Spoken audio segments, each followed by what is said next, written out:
Mahrez, Jesus and Zinchenko, and I suppose my first job is to make sure I start the stopwatch bang on the moment the referee blows his whistle so that I can get it right in terms of the minute or the seconds for that first goal, because I don't know what the odds are on scoring again in the first minute. Surely not, Andy. It can't be another goal in the first minute. That would absolutely be incredible. We want to see it for sure. Within 20 that'd seconds. Be desperate. Yeah. Well, yeah, we don't want to be greedy. You know, what can it be inside 20 this time, please? I mean, Newcastle even kicked off last week, and City scored within 24 seconds, which it takes some doing that, doesn't it? Well, I think everybody will take the seats much earlier when Manchester City are in town now, so they might expect that early goal, but it just shows you they're coming out ready for the games. They want to set the tone, and that's what they've tried to do in the last couple of games. Yeah, there's no lingering on the concourse finishing that pie, is there? There'll be a cat coming across the field at about 10 seconds into the game just so we can't get the record. Oh, quite remarkable stuff from Sergio Aguero. So you've got to stay tuned to BBC Radio Manchester right from 7:45. You never know when Aguero is going to pop up with a goal. But it's not just City's men in action tonight. Manchester City's women are at Chelsea for their Continental Cup semi-final. It's the first of 2 games in 5 days between the two clubs. And Blues boss Nick Cushing is aiming to do the double. Well, the first one's a cup game, so it's winner takes all, really, in the sense of we both want to get to the final. The Continental Cup we've got a good history with. You know, we've won it twice and we lost in the final last year, so we've got a score to settle with ourselves there because we were disappointed in our performance in the final last season. But, you know, we're in good form at the minute. The league game here is important for us because we want to continue sitting at the top of the league, and any points dropped gives the opposition, Chelsea and Arsenal, chances to get in that first or second place, and Champions League is the minimum standard for us. So yeah, we're excited for them, and playing the games back to back, they're always interesting. And finally, Megan Campbell, she's back. What's that mean to you and to her? Yeah, for her, she's worked so hard over the last 15 months to get back, and she's an incredible person and an incredible player. And for us, it's like a new signing. You know, we didn't do any business in the January transfer window, but to get Pauline Bramer back scoring and Megan Campbell back playing is almost like 2 new signings.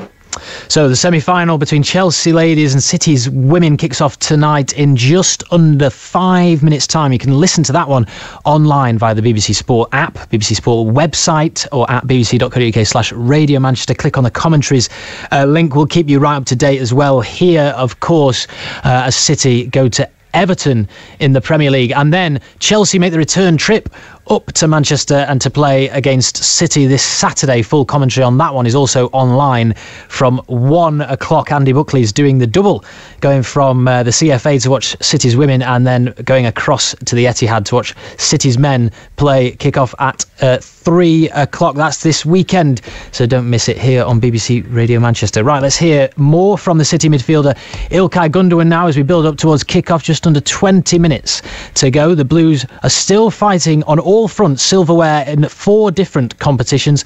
So can they go and win them all? We have to squad to be able to do that. But in certain situations you need also a little bit of game luck. You need to be maybe a bit more decisive, especially when it comes to knockout stages in Champions League, you know. It's always difficult because there are also other teams that are playing their part in all the competitions, you know, and that's why obviously it's so difficult. But at least the thing we can do is to be ready for all these challenges, and then we have to do our best. Coach, you've won the title under both these managers. So Sorry? You won the title under both managers, under Klopp and under.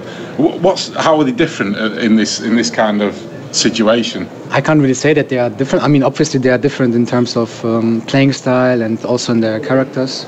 But both of them are great people and great human beings that I really like. Klopp didn't win as much as Pep maybe won. That's why it was quite surprising when he was able to win 2 titles in a row in Germany with Dortmund, you know, and I just joined for the second one. But I don't know, when you have to run, you know, in the season, you don't really think about much things, you know, and you just go out, play, and when you have no concerns in your mind, you are able to win a lot of times, you know. That's how I felt when we were able to win at Dortmund, you know, that title. Of course, we had an advantage also of just playing Saturday. So we had always like a week off in between, and he's in a similar situation right now with Liverpool. I think they are just in the Premier League, obviously, but then just in the Champions League on the top. So maybe it's going to be an advantage for them. I don't really know, but as I said, it's nothing we can change right now, because they have to play their games and we have to play our games. So at least we wanna play our games, and in the best case we wanna win our games, and then we're gonna see what's going to happen. Manchester City midfielder İlkay Gundogan, just play, he says. That makes it sound very easy, Michael Brown. Well, you'd think so. I know what he means. He just wants to play football and have that style and swagger, get on the ball, control possession. That's what they'll be looking to do this side very, very early on in the game. It's interesting now, you have John Stones, who can also, he's good with the ball. He can step in, as Fernandinho did at the weekend against Arsenal. The interesting one for me is whether he plays Gundogan ahead of Fernandinho with David Silva. Can he get through and break that Everton back four? So there might be a different role for him today. And just picking up on what he said about the different personalities, Jurgen Klopp, he knows him very well, obviously Gundogan does, and Pep Guardiola. I mean, how much do you see this title race as coming down to their different personalities? And I mean, what have they finally got teams that are moulded in their own image almost? Yeah, possibly they have. You could see the passion that both managers have. They are very, very different. But again, it's about the mentality of the players as well. Can he control that? Well, Pep Guardiola, Jurgen Klopp, how can they get the best out of the players? How can they make them relax? And how can they perform to the best of their abilities as a team, not just as individuals? Can all of them handle the pressure and have the rotation as well? Because Manchester City on all four fronts are still going for it. It's a brilliant return from this squad so far. Which one would you have rather played for? For me, I'm going to have to say Pep Guardiola. I think I actually appreciate both. I think that Jurgen Klopp's passion, a little bit more pace at times, is also quite dynamic. The patience of Manchester City is a different style, a different movement. As I say, a little bit more control. But two fantastic managers that we're all blessed to see in the Premier League.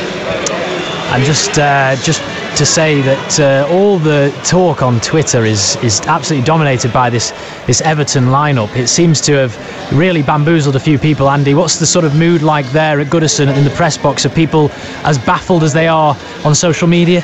Not really. I think with squad rotation these days that it's inevitable there are going to be changes, and I think there's a chance now for other players to come in and grab that opportunity. I think you'll be glad that Idrissa Gueye is back, because I think he's their version of Kante, who plays for Chelsea. Fernandinho plays for City. So there's still a lot of talent in that team. I'm not sure about right back. I did quite like Seamus Coleman. John Joe Kenny gets his opportunity. So and sometimes, I don't know, Michael will know this better than me, does leaving a player out sometimes acts as a bit of a kick up the backside that players might need from time. Well, it can do, but is that the reason? We don't always find the reasons these days why he's done that. Has he pulled the players and explained to them why they're not playing tonight? Is it something they've done wrong?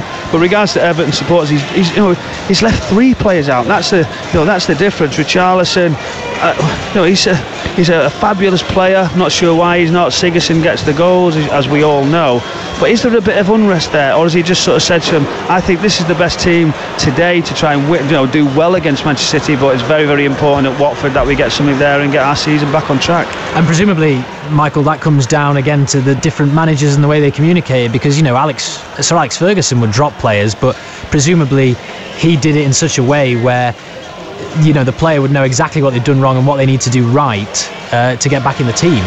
Yeah, possibly. You have to know what's right and wrong. It'd be a good opportunity for Dominic Calvert-Lewin. We know he's got that ability to run in behind. So I almost seen that, because he can actually occupy Manchester City's back forward. He's a willing runner. He'll try and get the ball back and push wherever he can to get the possession of the football back. They will look to turn Manchester City in the channels. He is good for that. So that will be an option. But a lot of eyes this season have been on Gomez, the midfield player for Everton, getting on the ball. He's attractive to the eye, but can he do the other side of the game when Manchester City's three get moving that ball around?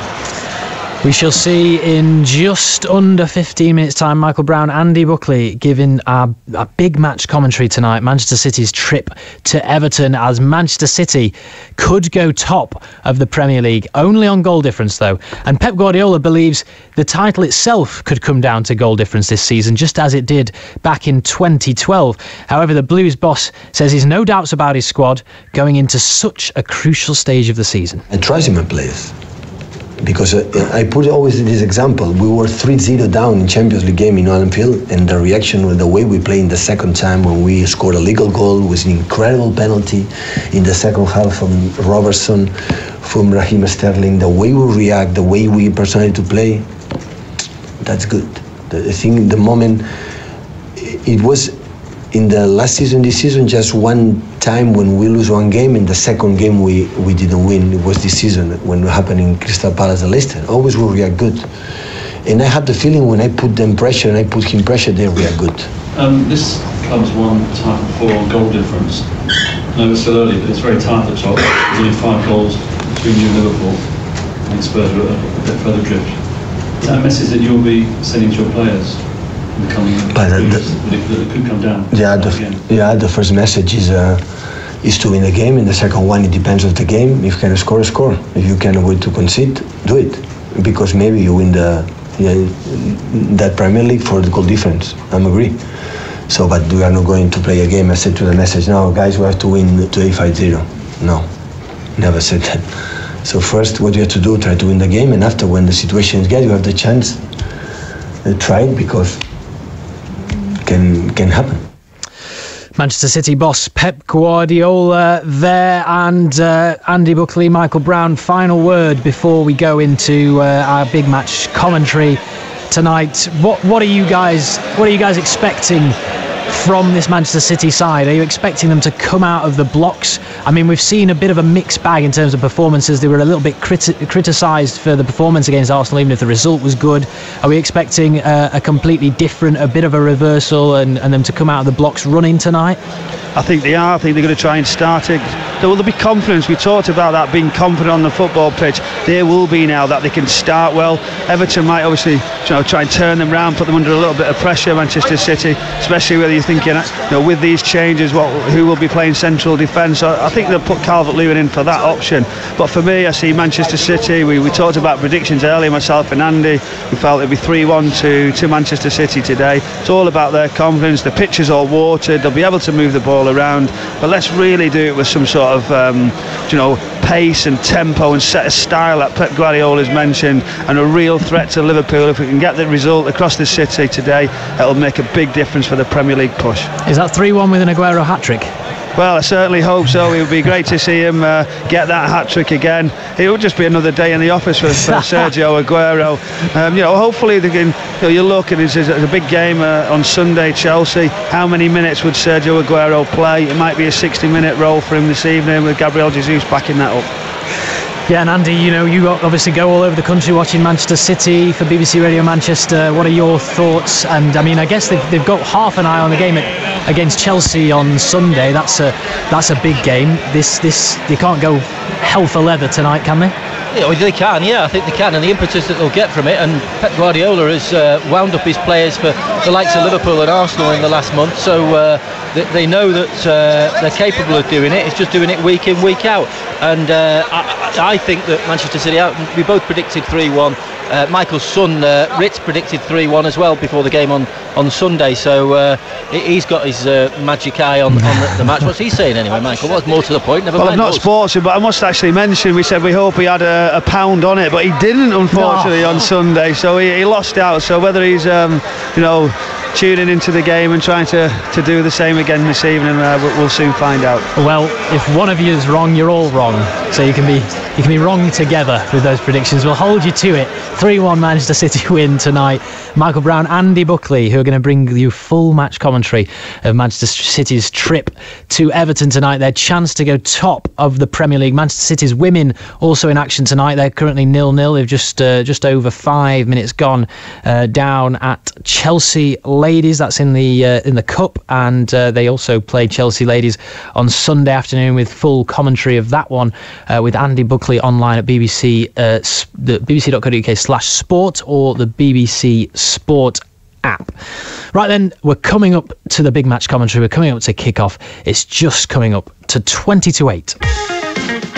Saturday Breakfast with Daryl Morris. Hello, I'm Daryl, and I'll be looking after you on your Saturday morning. I want you to try and explain the rules of American football, the objectives. 15 seconds, starting now. Go. It's effectively a live chess match, but the pawns and the rooks are 400-pound, 6'9" men. Very tactful game, very, very fast, ferocious. People of all different abilities and time's up. You did all right there. I think so. I think chess with big men. Effectively, yeah. Is basically. Saturday Breakfast with Daryl Morris. Saturday morning from 6. BBC Radio Manchester. BBC Radio Manchester Sport. BBC Radio Manchester. So the big match commentary is on the way from Goodison Park. Andy Buckley and Michael Brown with full match commentary of Manchester City's trip to Everton. Just looking down Twitter, there's quite a lot of people agreeing with your predictions, gents. 3-1 Man City, hat-trick for Sane, that's one. 3-2 away win, that's a little bit less optimistic. 4-0. 3-0 City. There's a lot of optimistic City fans out there. Let's see what the Blues can deliver, whether they can go back to the top of the Premier League table. We don't get to say that very often, do we? But here we do on BBC Radio Manchester. Tonight could be a big night in the title race. Everton against Manchester City. Full match commentary, 95.1 FM and digital radio, and on Manchester City's official website with Michael Brown. And first, Andy Buckley. Yes, welcome to Goodison Park on a perfect night for football. It's dry still and not as chilly as it has been recently. Manchester City can return to the top of the Premier League table for the first time in 2 months tonight. 5 weeks ago, had City lost at home to Liverpool, they would have been 10 points behind the Merseysiders. But with Jurgen Klopp and his players feeling the heat suddenly, the title race is wide open. Strangely, tonight City play a team who certainly don't want the trophy to end up across Stanley Park at Anfield. Such are the football rivalries on Merseyside and indeed in Manchester. Everton, they were booed off after losing to Wolves last weekend, and the Toffees have now won just 3 of their last 12 league games. A season that started with high hopes is in danger of petering out into mid-table mediocrity. Everton bereft of confidence, and Marco Silva has wielded the axe, dropping Gylfi Sigurdsson and Richarlison. Lucas Digne is back for them after suspension. Idrissa Gueye is fit again, but defenders Yerry Mina, Leighton Baines and Phil Jagielka are all missing through injury. The Everton team then: Jordan Pickford, John Joe Kenny, Kurt Zouma, Michael Keane and Lucas Digne. Idrissa Gueye in midfield, behind Theo Walcott, Tom Davis the captain, Andre Gomez and Bernard. Up front, Dominic Calvert-Lewin. On the bench, Skeltenberg, Tosun, Schneiderlin, Richarlison and Sigurdsson for Everton, with James McCarthy also making up the 7 substitutes. For City, 2 changes. Sane comes in, Stones also, Ederson in goal, Walker, Stones, Otamendi and Laporte, Fernandinho, Bernardo Silva will be wide on the right, Gundogan and David Silva, Sergio Aguero and Leroy Sane. On the bench, Muric, Danilo, Sterling, De Bruyne docks to the bench, Mahrez, Jesus and Zinchenko. The referee is Craig Pawson, and we are set for a match that Manchester City hope will yield the 3 points that will take them back to the top of the table for the first time since early December. Michael Brown, can they do it? Well, they certainly can do it. We're looking forward to a quick start, hopefully, from Manchester City. After Monday night's result, you've seen Vincent Kompany's dinner, how pleased everyone were. There was the opportunity to go back at the top of the league. This is a fantastic opportunity that a club that's struggling at the moment in Everton, a poor result against Wolves and last out at home, losing 3-1. They've made several changes. But if Manchester City can play as they have done of late, they've certainly picked up the pace. It's a great opportunity. I can't see them other than going on to win this game. And what about the team that Pep Guardiola's picked? Yeah, I think it's another strong side, as we'd expect. he's managed to rest Kevin De Bruyne, ready for Sunday. I think that's a wise move for me because of the the amount of time that he's spent out for him to go and play the midweek game. Probably one too many. So it's a great it's a great decision for me from Pep Guardiola and his coaching staff. No Sterling, which is an interesting one, but there's certainly enough on the pitch. I'm looking forward to seeing Fernandinho and Gundogan in the middle of the park, how they're going to interlink and where they're going to play. Good opportunity for John Stones coming back in, and let's see Laporte back at left back, see how he does again. And Guardiola said it might go down to goal difference. Is he right? He is right. This is how tight it is. Manchester City, let's not forget, it'd be great to go back top of the league, but Liverpool have that game in hand. They've got an opportunity at the weekend against Bournemouth, who I'd expect to win that game. So Manchester City can't slip up here with a tough game at Chelsea. They need to see this game off nice and early and do a professional job. Well, all eyes will be on Sergio Aguero when this game gets underway. And Manchester City will kick from right to left. Our commentary position is at the back of the main stand at Goodison Park. Everton in their blue and white, Manchester City in their blue and white, which is nice to see that two teams are wearing their first choice colours. And encouragingly for Sergio Aguero in his pursuit of a goal 3 games in a row in the Premier League, City are kicking off. So unlike Newcastle, when they've got to get the ball back to score in the first minute. Well, I'm just looking at your stopwatch, Andy. You've not set it yet, so we're looking how many seconds can they score. We've got the clock, we're ready for kick-off. Can it be inside a minute yet again? Well, yeah, it was 24 seconds 8 days ago at Newcastle, 46 seconds on Sunday against Chelsea. Sergio against Arsenal, I should say. Chelsea to come on Sunday for Manchester City. Everton against Manchester City, and Craig Pawson just making sure that his stopwatch is ready. Here we go, and we're underway. The stopwatch is set and pressed, and Manchester City in possession from the outset, and it's with Fernandinho as he moves the ball down the left-hand side looking for Sane. Bernardo Silva then collects it out to Sane, left-hand side, back to Laporte. Laporte then finds the German winger. Bernardo is there. David Silva is also in close attendance, but Everton have won it back, and now it's a chance for Calvert-Lewin to go forward down the left-hand side. Laporte was struggling, cut back into the middle, chance for City, ball loose. In fact, the whistle has gone for an infringement. Gomez collected it, but there won't be a first-minute goal for Aguero. We've had 45 seconds, but that was a promising move and a break for Everton. It was a great move from Manchester City. They controlled the possession, but then they lost the ball. They were counter-attacked. We discussed in the channels how quick Calvert-Lewin is. You heard on us, open your legs, get on your bike behind us from the Everton supporters. Calvert-Lewin did that. He just ran out of space, and fortunately for City, nothing came of it. So Manchester City coming away with the ball, just over a minute played as Laporte plays it infield to Otamendi, who's been restored to the side in the last couple of games. Then he flings the ball out to the far side to Bernardo. Bernardo got round the back of Digne there, 2 yards away from the Everton goal line, far side the City right, but Digne does well actually to retrieve the ball and then sends it beyond Calvert-Lewin straight into the collection of Otamendi inside the centre circle, and he can just ease it towards the right hand side to Stones. Good ball out towards Bernardo, who's hugging that far right touchline for Manchester City, kicking from right to left as we mentioned in this first half. Then it's Bernardo tries to square the ball. It'll be a corner kick, and Manchester City with an opportunity after 2 minutes from a dead ball situation. And Everton have been vulnerable from set pieces this season. They have been vulnerable. Just watching the pace and tempo early on in this game. Bernardo Silva hugs the line, as you said. He brings the ball inside. It's a fantastic overlapping run to take the defender away in Kyle Walker. Nothing sort of came of it. It was a bit of a ricochet to gain the corner, but good pace, good tempo from City. So corner kick, just a slight delay before this is taken, and it's going to be swung in from the right hand side from Gundogan, comes out to Sane. Sane chests the ball down, then volleys it in, and it just went wide. It was a whisker away from Sane, who scored a spectacular goal at the other end of the field in the first half when City were here 11 months ago. What a fantastic strike from Leroy Sane. Just listening there to the build-up, and it said Leroy Sane hat-trick in 3-0. Well, he almost opened his account. He's on the edge of the area. The ball's headed away for clearance from Everton. He sort of chests it down. He tries to volley with his left foot, with the outside of his left foot, to bring the ball back round into goalkeeper's left corner, but it just goes wide. But it was a brilliant strike. So Manchester City with the first meaningful attempt on goal in this first half, and it's with David Silva on this near side. Silva then plays it back to Otamendi to Stones. City just inching their way towards halfway, out to Walker, far side, first real touch for Walker, back to Stones, against his old club of course, spent 3 years here at Goodison Park after being signed from Barnsley, and then Everton made a healthy profit when they sold him to Manchester City. Now it's with Otamendi as City just look to try and find room inside that crowded midfield. It's swung out towards the far side to Walker from Fernandinho, then back to Gundogan.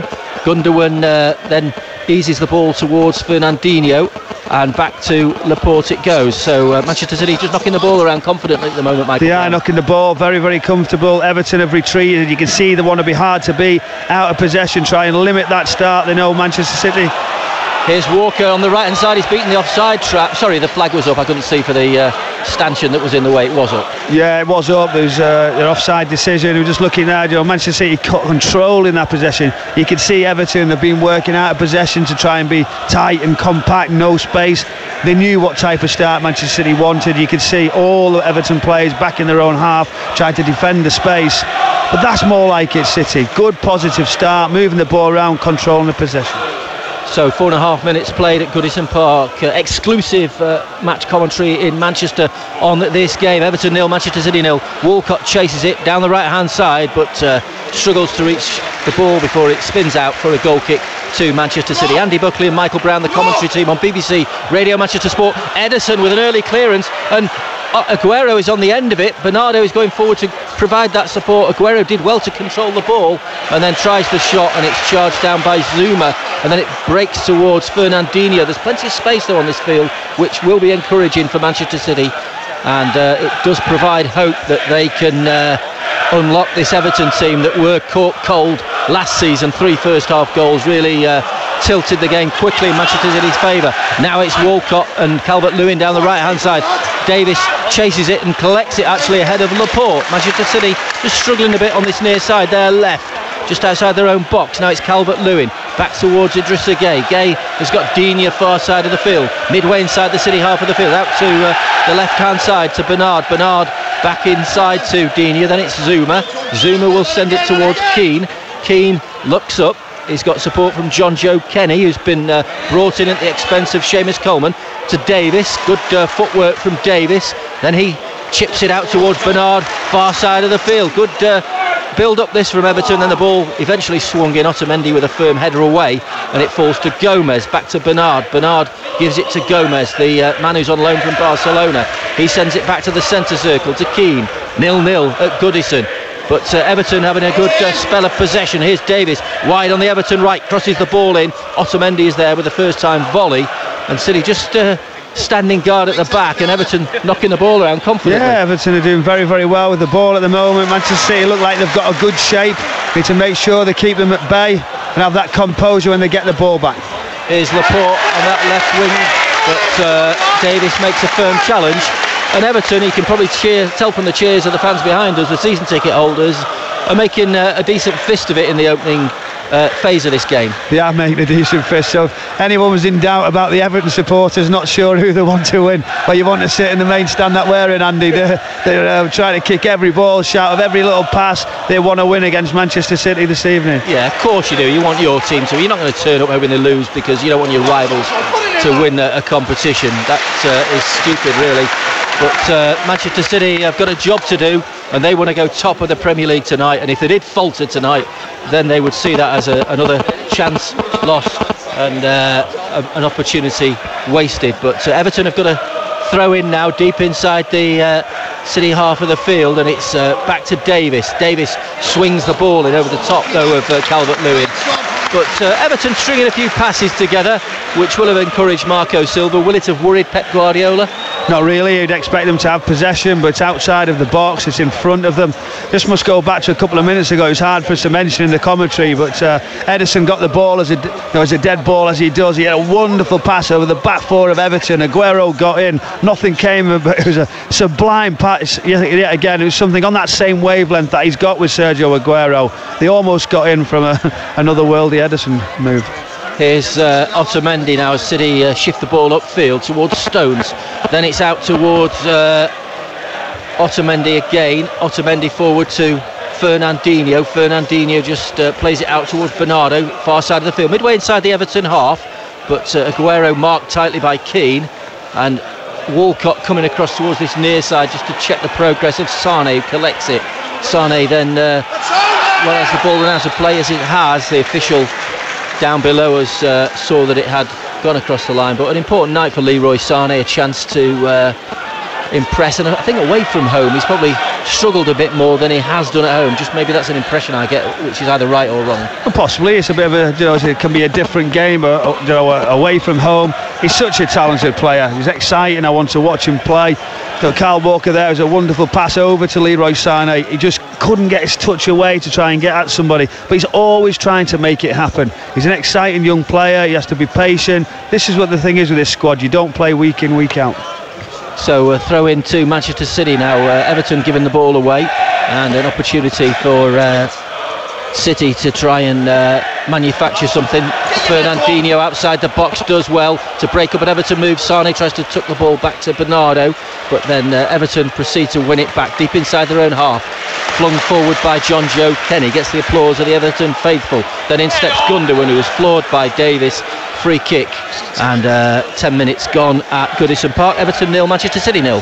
It's watching there, Fernandinho on the front foot, pinching possession. Also Otamendi nice and bright and alive. He's getting really tight with Calvin Lewin, putting his head across and getting his body and getting in front of him. Well, it was a quick free kick that didn't find Aguero, but Bernardo has won it back for City. So an opportunity. City threaded the ball through and were unable to quite capitalise as they would have liked to have done, but Everton just at the moment pinned back inside their own half as City proceed to advance down the centre of the field, and it's Walker who flings the ball out towards Sane. Sane then plays it out towards this left hand side, and it's with Bernardo Silva to David Silva to Fernandinho. City just knocking the ball around and unable at the moment to pierce the Everton defence. Everton just resilient at the back, but Manchester City will persist as they've demonstrated countless times. Here's David Silva now, bit of space for him just outside the box to Sane. Sane tries to find the room for the cross, gives it to David Silva, back to Sane, but such is the nature of Manchester City's intricate passing moves that it doesn't always come off. It's brilliant to watch. Leroy Sane, David Silva, they're on the same wavelength. They know they've got that little pass to each other, a little 1-2 there from Leroy Sane. The ball just ran out of play, but it was a brilliant move from Manchester City yet again. That's the type of stuff they need to do, try and get in behind Everton with little 1-2 slick passes. But now they've got a full press on as Everton try and play out. They're making them play long. It's a good press from Manchester City. So goal kick to Everton, 11 minutes played, and Everton with this goal kick, which is sent long. Calvert-Lewin with a flick on, but straight to Laporte, who gives it to Fernandinho. Then it's back to Stones. This a rearranged fixture, of course, should have been played towards the end of this month, the date on which Manchester City were involved in the Carabao Cup final against Chelsea at Wembley. Here's Stones now trying to go forward, but plays it to David Silva. He tries to flick it through to Aguero, but back it goes to Pickford in the Everton goal, and then his long clearance towards that far side is intercepted. Digne then shuffles the ball upfield, and it will be Manchester City who've won it back, and it's now David Silva towards Fernandinho, towards David Silva, then it's out towards Aguero. Aguero sends it back towards Laporte. Laporte out to Fernandinho again. Fernandinho then chips the ball out towards the left hand side towards Sane, but there's an offside flag up, and City at the moment just a little bit frustrated and unable to penetrate that Everton defence as they'd like, Michael. Well, they are. They've just got to keep being patient, try and move the ball around, just keep rotating, keep the patience, keep pressing, and Everton will. There will be gaps. You know, they can't keep this up for 90 minutes, keeping a full block, everyone behind the ball. So again, it's a good start from City. It's nice and solid. They've got the passing going. Just got to be patient. So apologies if there's a little bit of interference on the line. We're trying to correct the fault, but at the moment a little bit of interference down the line, which I suppose can happen from time to time, as Aguero plays it back towards Gundogan. Gundogan looks for Sane, didn't quite reach Sane, but Keane made a bit of a hash of trying to clear the ball, and then Sane comes tracking across the width of the field to try and win it back, and he's down on the floor. And as he picked up a little bit of a knock there, Leroy Sane, I'm not too sure, but Sane showing good endeavour to try and win the ball back for his team.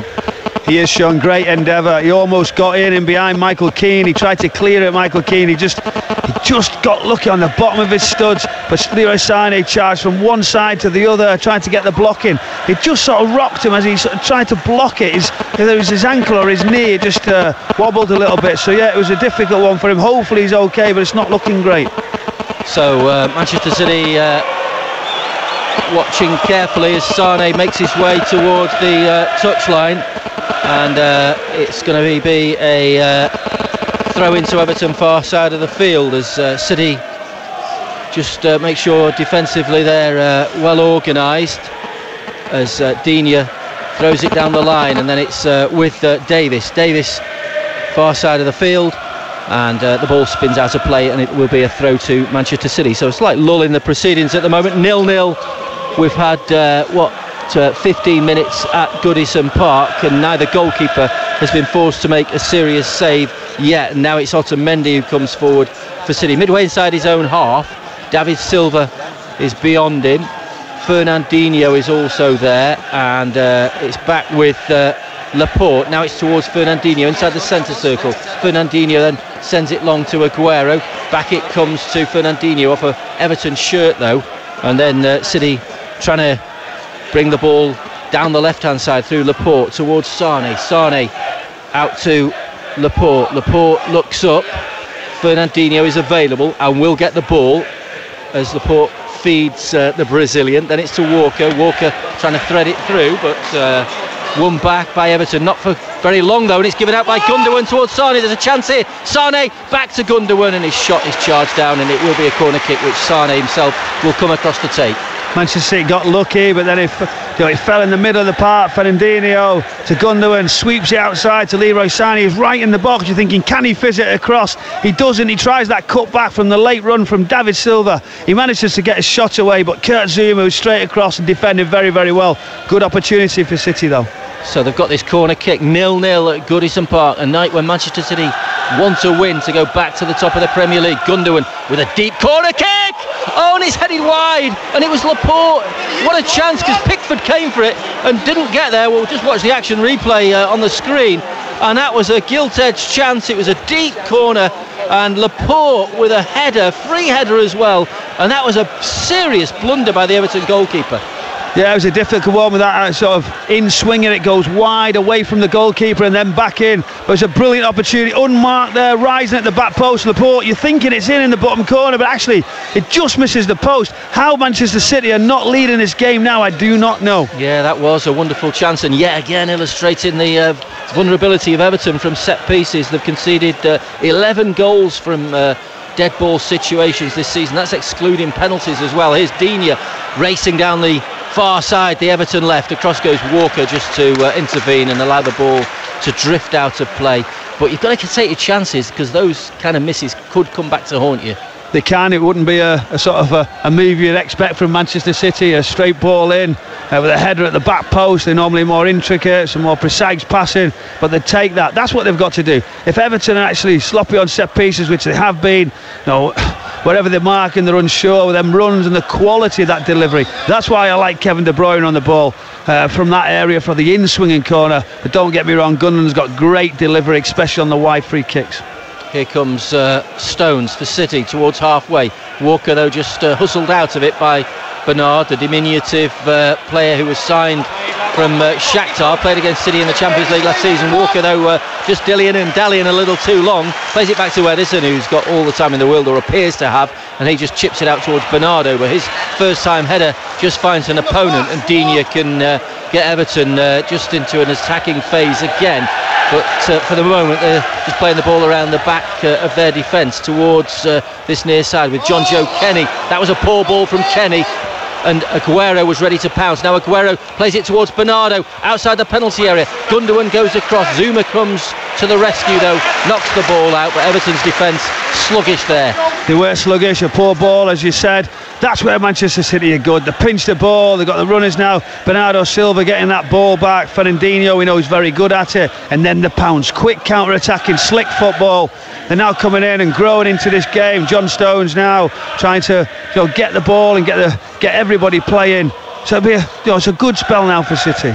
Yeah, they're in possession, far side of the field. Still 0-0 though at Goodison Park. Andy Buckley and Michael Brown, the commentary team. Here's Gundogan, chips the ball in. Aguero is there. It skims off Aguero's head. Back to Sane on the City left. As City attack again towards the edge of the box. David Silva back to Laporte towards Fernandinho. Walker is available. He collects it from Fernandinho. Then it's sprayed out towards Bernardo, far side of the field. Back in field to Fernandinho, chips the ball in. It's a good one actually towards Sane, edge of the box, down towards David Silva. He's unmarked, cuts the ball back. Aguero's there, it comes off the bar and it's still in the box. Gundogan's also there. Everton's defence is all over the place. Laporte gets it now 5 yards outside the box. And it was Gundogan actually, I think, who had the chance, and the ball deflected off the crossbar. Here's Bernardo, far side, Aguero in the box. Bernardo shoots and it deflects off a Manchester City player, was it? It's a goal kick, says the referee, Craig Pawson, although Gundogan's taken the ball across, he thought it was a corner. Well, he has. The old Manchester City players were asking for that corner. What a brilliant spell from City. It started off with Fernandinho. He sweeps the ball out wide to David Silva. He gets that bit of space, and then David Silva drives into the area. He crosses it. There's come Gundogan arriving, and it's blocked and hits off the crossbar. Again, another great chance for City. They keep the pressure on, but he's got to score.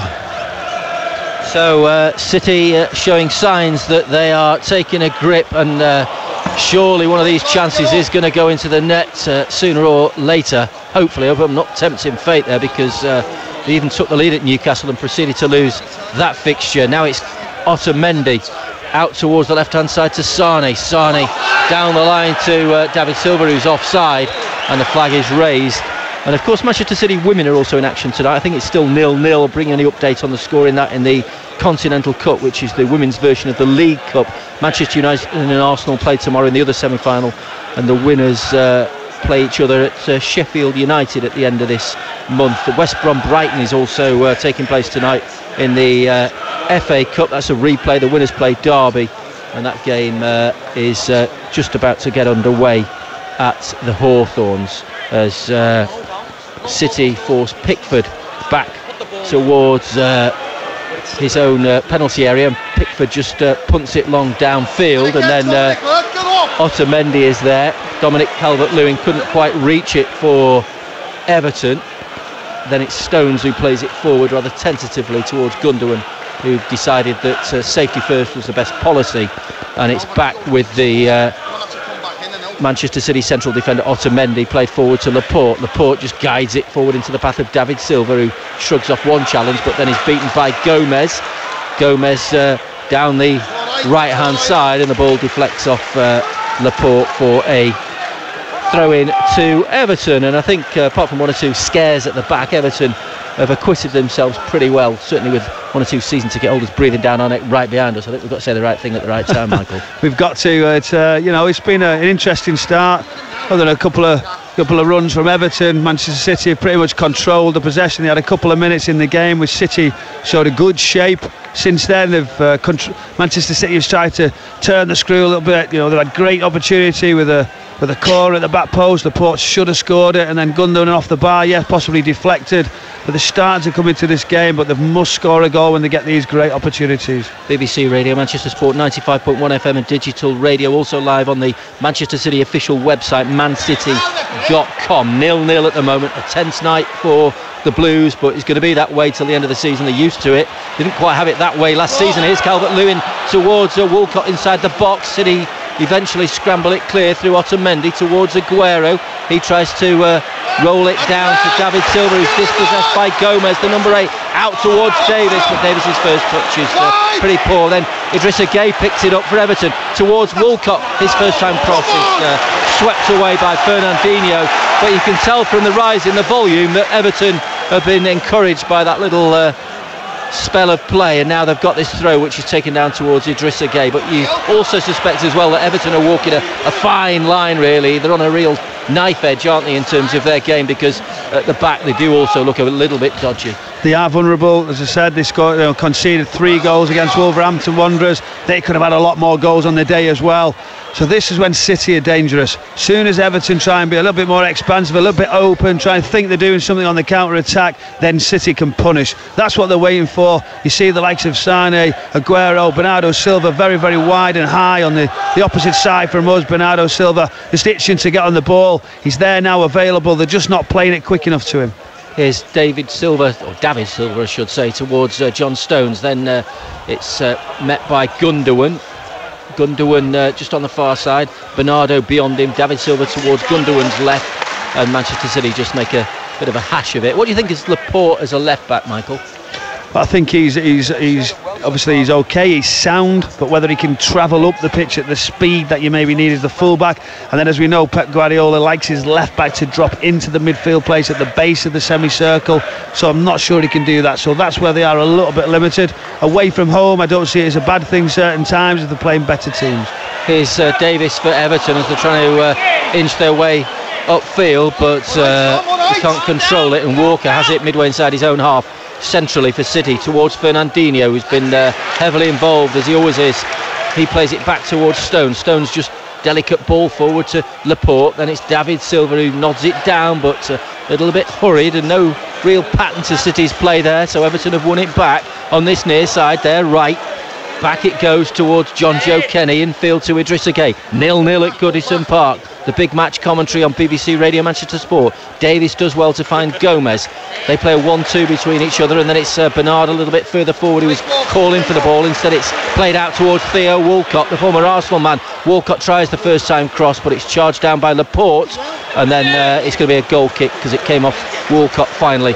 But in fairness to Marco Silva, he's brought the likes of Davis in, he's got Gomez in there. Obviously he's been a permanent fixture since he arrived from Barcelona, and they are getting on the ball a lot, which is not an easy thing to do against City's midfield. It's not, but that's what they're suited for. Gueye and Gomez, yes, to want Davies to try and ruffle it up a little bit, get into Fernandinho, get tighter, a bit more dynamic. But they need to do a little bit better than that, Everton. They need to create a few more chances, getting some good areas. Yes, they got it out to Walcott. You know the one as he tries to run the line, he tries to hang it up inside of the full-back, but Laporte got his body right in the line there. So it was a great piece of defending from Laporte. Who's in possession now on this near side for City. We've had 25 minutes. Plays it forward to David Silva. It was clattered. He's down on the ground, David Silva. Play continues though. Everton have got possession through Dominic Calvert-Lewin down the right-hand side. Laporte goes across, and was that a free kick? No, says the referee. He was happy with Laporte's challenge, and then it's knocked forward by Otamendi. Silva's back on his feet, thankfully. Forward to Gomez, who was met by Gundogan. Ball out of play. City throw. Craig Pawson just looked across to his official on this near side to check, and it was a verdict that went in the way of the visitors. So 0-0 at the moment. Liverpool was 7 points clear at the start of the year, but they could get hauled in, reined in by Manchester City this evening, and would go top with a win away to Liverpool's arch rivals Everton. And of course the Merseyside derby is not that far away. Liverpool also have to go to Old Trafford as well, the same day that City played Chelsea in the Carabao Cup final at Wembley. Everton, though, with that dismal record, only one of their last 11 games they've played against City that they've won. Now it's Sane wide on the left for City, but he won't quite reach it. No, he won't. The ball out of play, and it'll be a goal kick to Everton. Yeah, Everton have lost 3 of the last 4 Premier League games at home, and only Huddersfield and Fulham have earned fewer than Everton's total of 11 points since the start of December. What's gone wrong at Everton then? Is it a succession of managers? Is Marco Silva not the man, or...? Well, Marco Silva they thought was heavily, the right man. He spent a lot of money. They started the season relatively, okay. They started to pick points. I think right at the very start they couldn't keep clean sheets. That was their problem. They looked like they'd improved on that, but now it's back. They've conceding 3 goals at home. There's unrest, there's uncertainty. The squad change, the player change is a little bit too often. Manchester City trying to defend now as the ball was knocked forward by Pickford, and thankfully it broke into the arms of Ederson, who bowls it out towards Gundogan. Gundogan in field to Fernandinho, but firm, strong challenge from Idrissa Gueye. Fernandinho again gets it back, and then it's Gomez far side of the field. Everton, though, not rolling over. The Everton fans who thought their team might think, well, we're going to let our rivals, neighbours down and give Manchester City a helping hand on the way to the title. Not to be so far, and what we've seen, it's been a determined, dogged battle between these two rivals from opposite ends of the East Lancs Road. Now it's Idrissa Gueye back to the centre of defence to Michael Keane. Keane then gives it to John Joe Kenny. Good ball infield to Gomez, who does well. He uses his body strength just to shield the ball from David Silva. Then it's out towards John Joe Kenny, who just rolls it down the line looking for Walcott. Walcott back to Kenny. Everton patient, but stringing together those passes that all important in terms of building up confidence. Now it's Walcott wide on the right hand side. Bernard with a header. Oh, and it's pushed behind by Ederson. Bernard stole in there and might easily have planted that header beyond the City goalkeeper, who got there just in time. The brilliant move from Everton. They were nice and patient. You can hear the supporters trying to tell them to pass each one all of the time. From the start from right back from John Joe Kenny, it moved into midfield, then went wide. Theo Walcott has a great delivery and a great run at the back post, but I'm not sure if it actually ricochets off stones and for a goal kick, but it's a big chance for Everton. Corner kick then about to be taken by Everton, taken short actually towards Bernard, back to Digne. Then it's Zuma who rises, comes out to Davis. Davis driven wide, Walker across to meet him. No challenge though, and then Walker just sees Davis make a slip, and that allowed him to step in and retrieve the ball. And now it's played towards Bernardo Silva, and then Walker just has to step in and rifle it long downfield. Everton will have a throw, and the throw in front of the travelling fans from Manchester, the 3,000 who've come here to support their team, just trying to urge them on, spur them on to victory. We've had almost half an hour, still 0-0, and that chance which saw the save from Bernard's header from Ederson, and at the other end of the field Gundogan hit the crossbar, and there was also a header for Laporte, who should have scored. Now from the throw it's loose inside the box, and that's going to be a goal kick. Actually I thought it was going to be a free kick for a foul by Zuma, but it was a fair challenge. It's a goal kick, and Ederson takes it quickly, and Aguero in a 3-against-1 race from Ederson's quick clearance. City have obviously spotted something from their own goal kicks, Michael. Well, they know they're vulnerable. It's been a while since they've did that. Early on in the season, City used to play very, very quickly from Ederson into Aguero. But this is back on today with that square, central defence of Keane, Zuma. They need to be aware of that very quickly. City almost got in. It's such a long pass from Ederson. It's a huge pass, and it's got to be pinpoint perfect for Aguero to get in. Here's Walker now, just short of halfway for City towards Otamendi. Otamendi gives it out towards Laporte. Laporte looking infield to Fernandinho.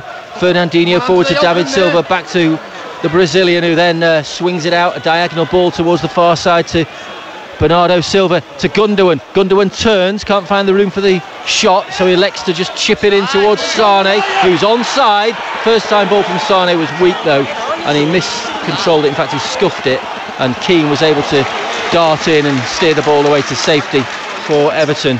So it will be a throw-in to the visitors, which I'm not sure Aguero will take. He might leave it for a teammate. Will he? He's going to take it himself, Aguero? He's going to take it, try and get back playing. It was in his contract? Complete contrast to last night. I was at Newport County, and every set piece from this sort of area near us towards the box was a big long throw with all the towels wiping the ball. So yeah, a bit different seeing Sergio Aguero take a throw in short. Yeah, well, the ball eventually makes its way towards the right hand side. What was it like at Newport then? What can City expect there a week on Saturday? They're going to expect a tiny stadium, not all covered, so if it is raining, make sure you take your umbrella, because it's going to be very, very wet. But yeah, it's a small stadium. It's a club who've done very, very well. In the competition so far. They've got results against Spurs, Leicester. They've beaten Leeds. So yeah, they're no pushover. It'll be a difficult one, and beating Middlesbrough. And it's a mud heap as well, isn't it? Because they play rugby union there. Newport Dragons play there. I think Newport Rugby Club play there as well, and they also play football. Very poor pitch. It did rain all the way through the game, made it tough, but they're a very, very direct team, so Manchester City will try and get the ball down if they can on that pitch. Here's Bernardo Silva, far side of the field, trying to reach it. Does well actually, gets there ahead of Digne, but Digne actually managed to just get a toe in before the City man, the Portuguese midfielder, could make anything of it. And now it's played forward towards Dominic Calvert-Lewin, who gets round the back of John Stones. Walcott is in the middle. Calvert-Lewin against Stones, just hesitates inside the penalty area, gives it to Davis. Davis needs support. It arrives from Idrissa Gueye. Gueye miscontrolled it really first time, but we've got a lucky bounce off Sane, and it'll be an Everton corner. Well, John Stones, he got very, very tight to Calvert-Lewin. He doesn't need to do that. Just keep his arm on his back. He goes to try and pinch it. He gets rolled. Calvert-Lewin takes it all the way down the left-hand side. It's a deep cross into Davies, but great defending. Leroy Sané comes back in and clears the danger away. So corner kick, which Bernard is going to take for Everton. It'll be the outswinger from the number 20. And Keane and Zuma are there. Gomez also in the box, but it doesn't go beyond them. It was Fernandinho who headed it away firmly from the edge of the 6-yard box, and Aguero then settles for a throw-in on this near side. And we've had 34 minutes at Goodison Park. And on BBC Radio Manchester Sport, the commentary game on a Wednesday evening, 6th of February, Everton 0, Manchester City 0, 7:45 start. We're here till 10 o'clock. Michael Brown, Andy Buckley and Jack Ransom in the studio as Stones collects it for City back towards Walker. Walker then edges it forward towards Stones. David Silva is available in the middle of the park, but City are going to have to thread ball through carefully to find teammates. Now Stones actually rides that challenge from Gomez and then floats it out towards Sane, left-hand side, midway inside the Everton half of the field. Michael Brown. Yeah, I think you just look at it again. Fernandinho did it very, very well against Arsenal. The central defender. When Otamendi steps in, you'd normally play the square ball. Here's Stones towards Sane, but yet again his control lets him down, and that has been a feature really for Sane, especially away from home as well, and including tonight. Yeah, it was a disappointing touch. It was a good move by City, but again touched by Leroy Sané, and just lets the ball go out of play and relieves the pressure. That's the difference when City are hot. But just going back to John Stones stepping into the midfield, Otamendi playing central defender would normally play it to the other central defender, but what actually happens on this occasion is so John Stones steps into the holding midfield role, which is different. We're not really seeing that. And then he plays into Kyle Walker, so the rotation starts. Can they play it into Stones to turn round? That's something we don't often see, something different from Pep Guardiola. Well, it's Barcelona 0, Real Madrid 1 in the Copa del Rey in Spain. The semi-final first leg, Lucas Vazquez has scored for Real Madrid, 3 times winners of the Champions League. The last 3 occasions, they've won it more than 10 times, but they've won it the last 3 years. Gareth Bale on the bench, no Lionel Messi for Barcelona tonight. He's only fit enough to be on the bench alongside Kevin Prince Boateng.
You know, I think it's down to the fact that when you've got players of the likes of Hazard, of Higuain, that they will come to the Etihad against, you know, the champions and want to give a really good performance, you know, and again, it's something that when you're playing against the top sides, you want to be at your best, and so you're going to raise your game, your attitude. Everything's got to be spot on. But for Chelsea to get a win today, you know, they have to perform in a similar ilk at Stamford Bridge in terms of, you know, keeping it tight, Jack, not allowing City to take their chances, and that was the biggest problem in the first half at Stamford Bridge, you know, because by all rights, at least we should have at least scored one goal, but second half they were the better team. So in all respects, City owed them one today.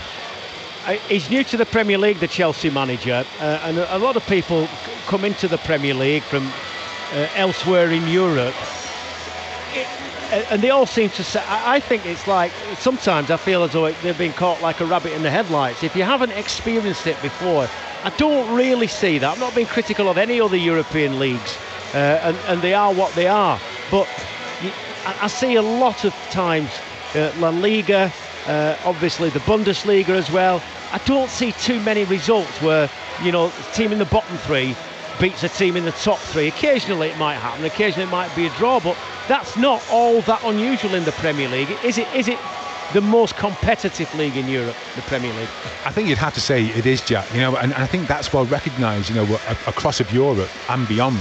And that's another reason why, you know, some of these managers do find it tough. But by the same token, when you've worked in sides that have predominantly been top of the leagues or around the top of the league, then what you will find is that they'll have set a standard, and that standard is to be able to put teams to the sword. So you're going away and you're clinical and you're beating teams. You shut up shop. You're organised and not necessarily defensive, but you are very professional. And I think that's what Sarri will have expected, because he's used to that professionalism, that level, that standard that is set by every single player, that expectation. When you're working with top players, Jack, they'll set the standard for you. So I think, although it has been a surprise at how many sides are as competitive, you know, we've seen that Cardiff can get a result against anybody, Huddersfield Town can, but predominantly if you take your chances and the top players, the top teams tend to, you're always going to have that little bit too much. Paul Lake on BBC Radio Manchester. We're live at the Etihad Stadium, and so are you on BBC Radio Manchester. The sun is still trying to peep through in a couple of corners of the Etihad Stadium. A quick reminder, earlier today it finished 2 apiece in the FA Women's Super League.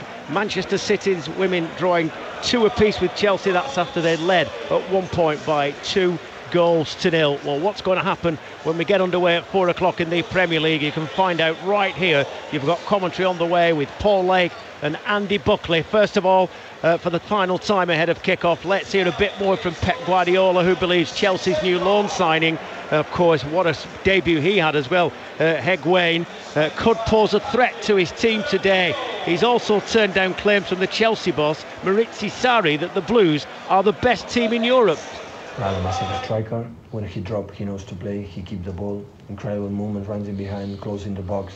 He's a guy who doesn't need too much to score goals, and incredible experience playing in Napoli, Juventus, in Milan, and of course in Argentina national team. He's an exceptional striker. You mentioned there's no Mendy, he's still out. How far away is he? What exactly is the situation with him? His injury is not easy. So it's meniscus extern, and it's not easy. That intern is easier, extern is more complicated, and he need to readapt. Injuries like this, it's not okay. You can start to train in 2 days. You are fit. So you need to have a process to how he handled the efforts with the mending we put in on him, and we have to be careful. That's all. Just Maurizio Sarri has today said that he considers Manchester City to be currently the best team in Europe. How would you respond to that? Thank you so much, but it will be nice for the Real Madrid supporters, like they are upset with me. The best team in Europe is Real Madrid, because the last 3 years, they won, and I think it's the same favorites. The best team by far in Europe in the last decade is Real Madrid. But Real Madrid is not the best team in the decade when you count leagues and cups and the other ones, because Juventus, Barcelona and Bayern Munich won 7 times and 6-7 times, and they won 2. But I'm pretty sure now Solari, they understand my answer better than they receive. I'm pretty sure they are happy now with me. Just a final word from Paul Lake, and Andy Buckley. We'll hear from Andy in just a moment, your match commentator, of course. But and Andy mentioned the mind games that goes on. Is all that part of the accepted practice now, Paul Lake? Oh, of course it is, Jack. You know, it goes without saying that when you hear those types of things, you know that they are being respectful. And again, you know, one thing that Pep has always demanded is that humility, you know, around squad, around people. And you know, if you're going to set a standard of behaviour, then you have to conduct yourself in the same way. And that's the reason why he will be acting. Whoever comes to the Etihad, unless they're disrespectful to him, he will always, you know, offer that kind of olive branch of being respectful and recognising, you know, how successful and how, you know, equipped they are to deal with the job at Chelsea, and obviously the challenge that we have today. Well, it is the challenge. It's the challenge of Chelsea. A win for Manchester City required to put them back on the top of the Premier League table. 5 minutes or so away from kick-off time. We're live at the Etihad Stadium, so time to hand to your commentary team. You'll hear more from Paul Lake in just a moment, but first of all, your match commentator, Andy Buckley. Thanks, Jack. The first of two high-profile clashes between these clubs in the space of a fortnight. Today's match vital to the outcome of the Premier League title race, and later in the month, City and Chelsea meet in the League Cup final at Wembley. City have lost 3 of the last 5 meetings with Chelsea in the Premier League, including that defeat at Stamford Bridge in early December. That was City's first loss in the Premier League this season, and started a slide which saw them lose 2 of the next 3 league games. Well, the two teams shows a surprise in the home side. Zinchenko comes in wide on the left-hand side. Ederson in goal, Walker, Stones and Laporte the back 4.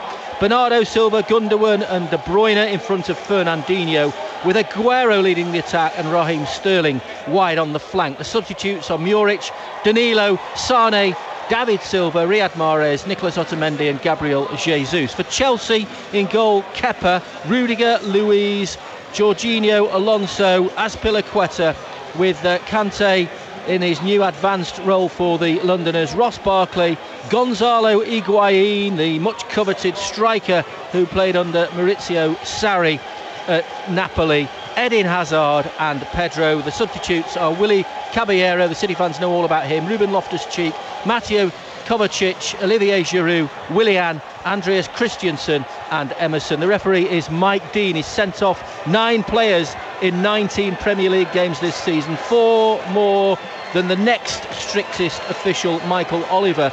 And Dean has sent off 9 players in City and Chelsea games in his history of covering those matches. The longest serving referee in the Premier League, and since being appointed in 2000 he's sent off 99 players. The focus though very much on the 2 11s that Manchester City have got and Chelsea.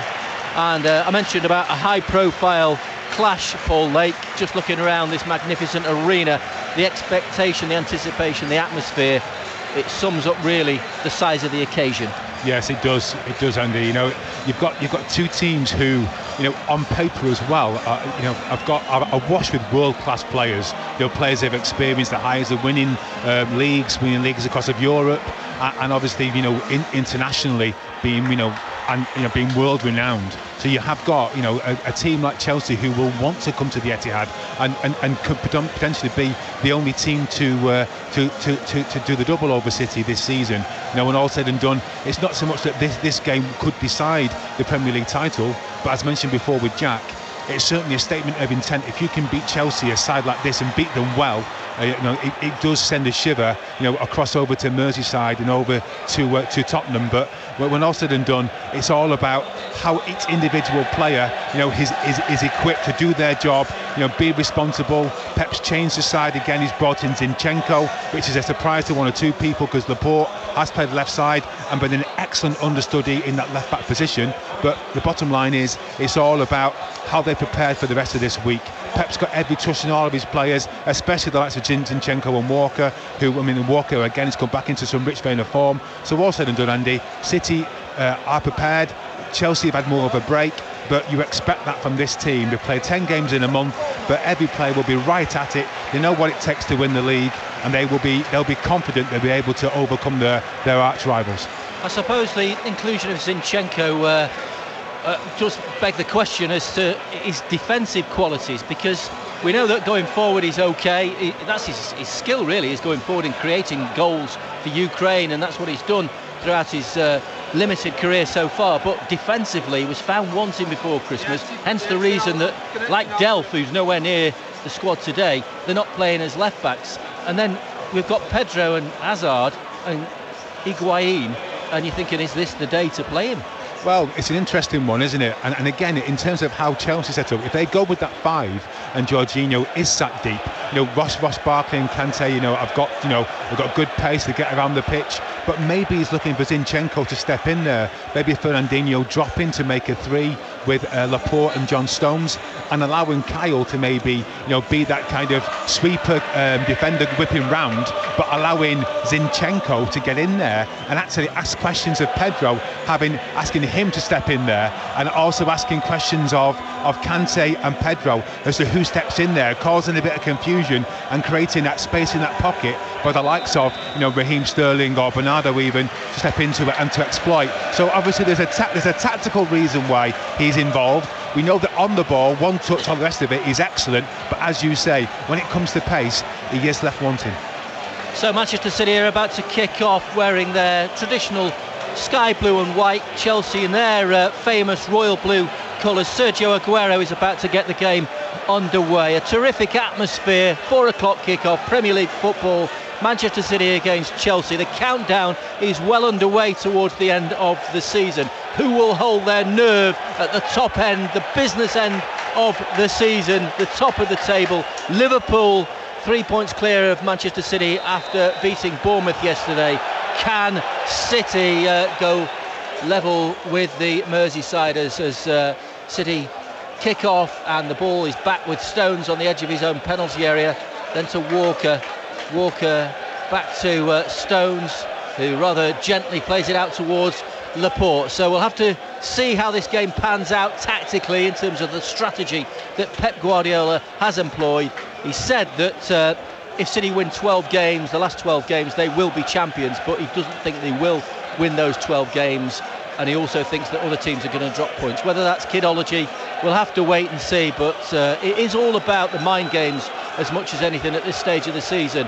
And now it's Chelsea in possession through Hazard on halfway on this near side on the Chelsea left, back to Alonso, then it's David Luiz who steers it back to Kepa in the Chelsea goal. Chelsea in the first half kicking from right to left. Our commentary position is at the back of the first tier at the Etihad Stadium, full house, 56,000.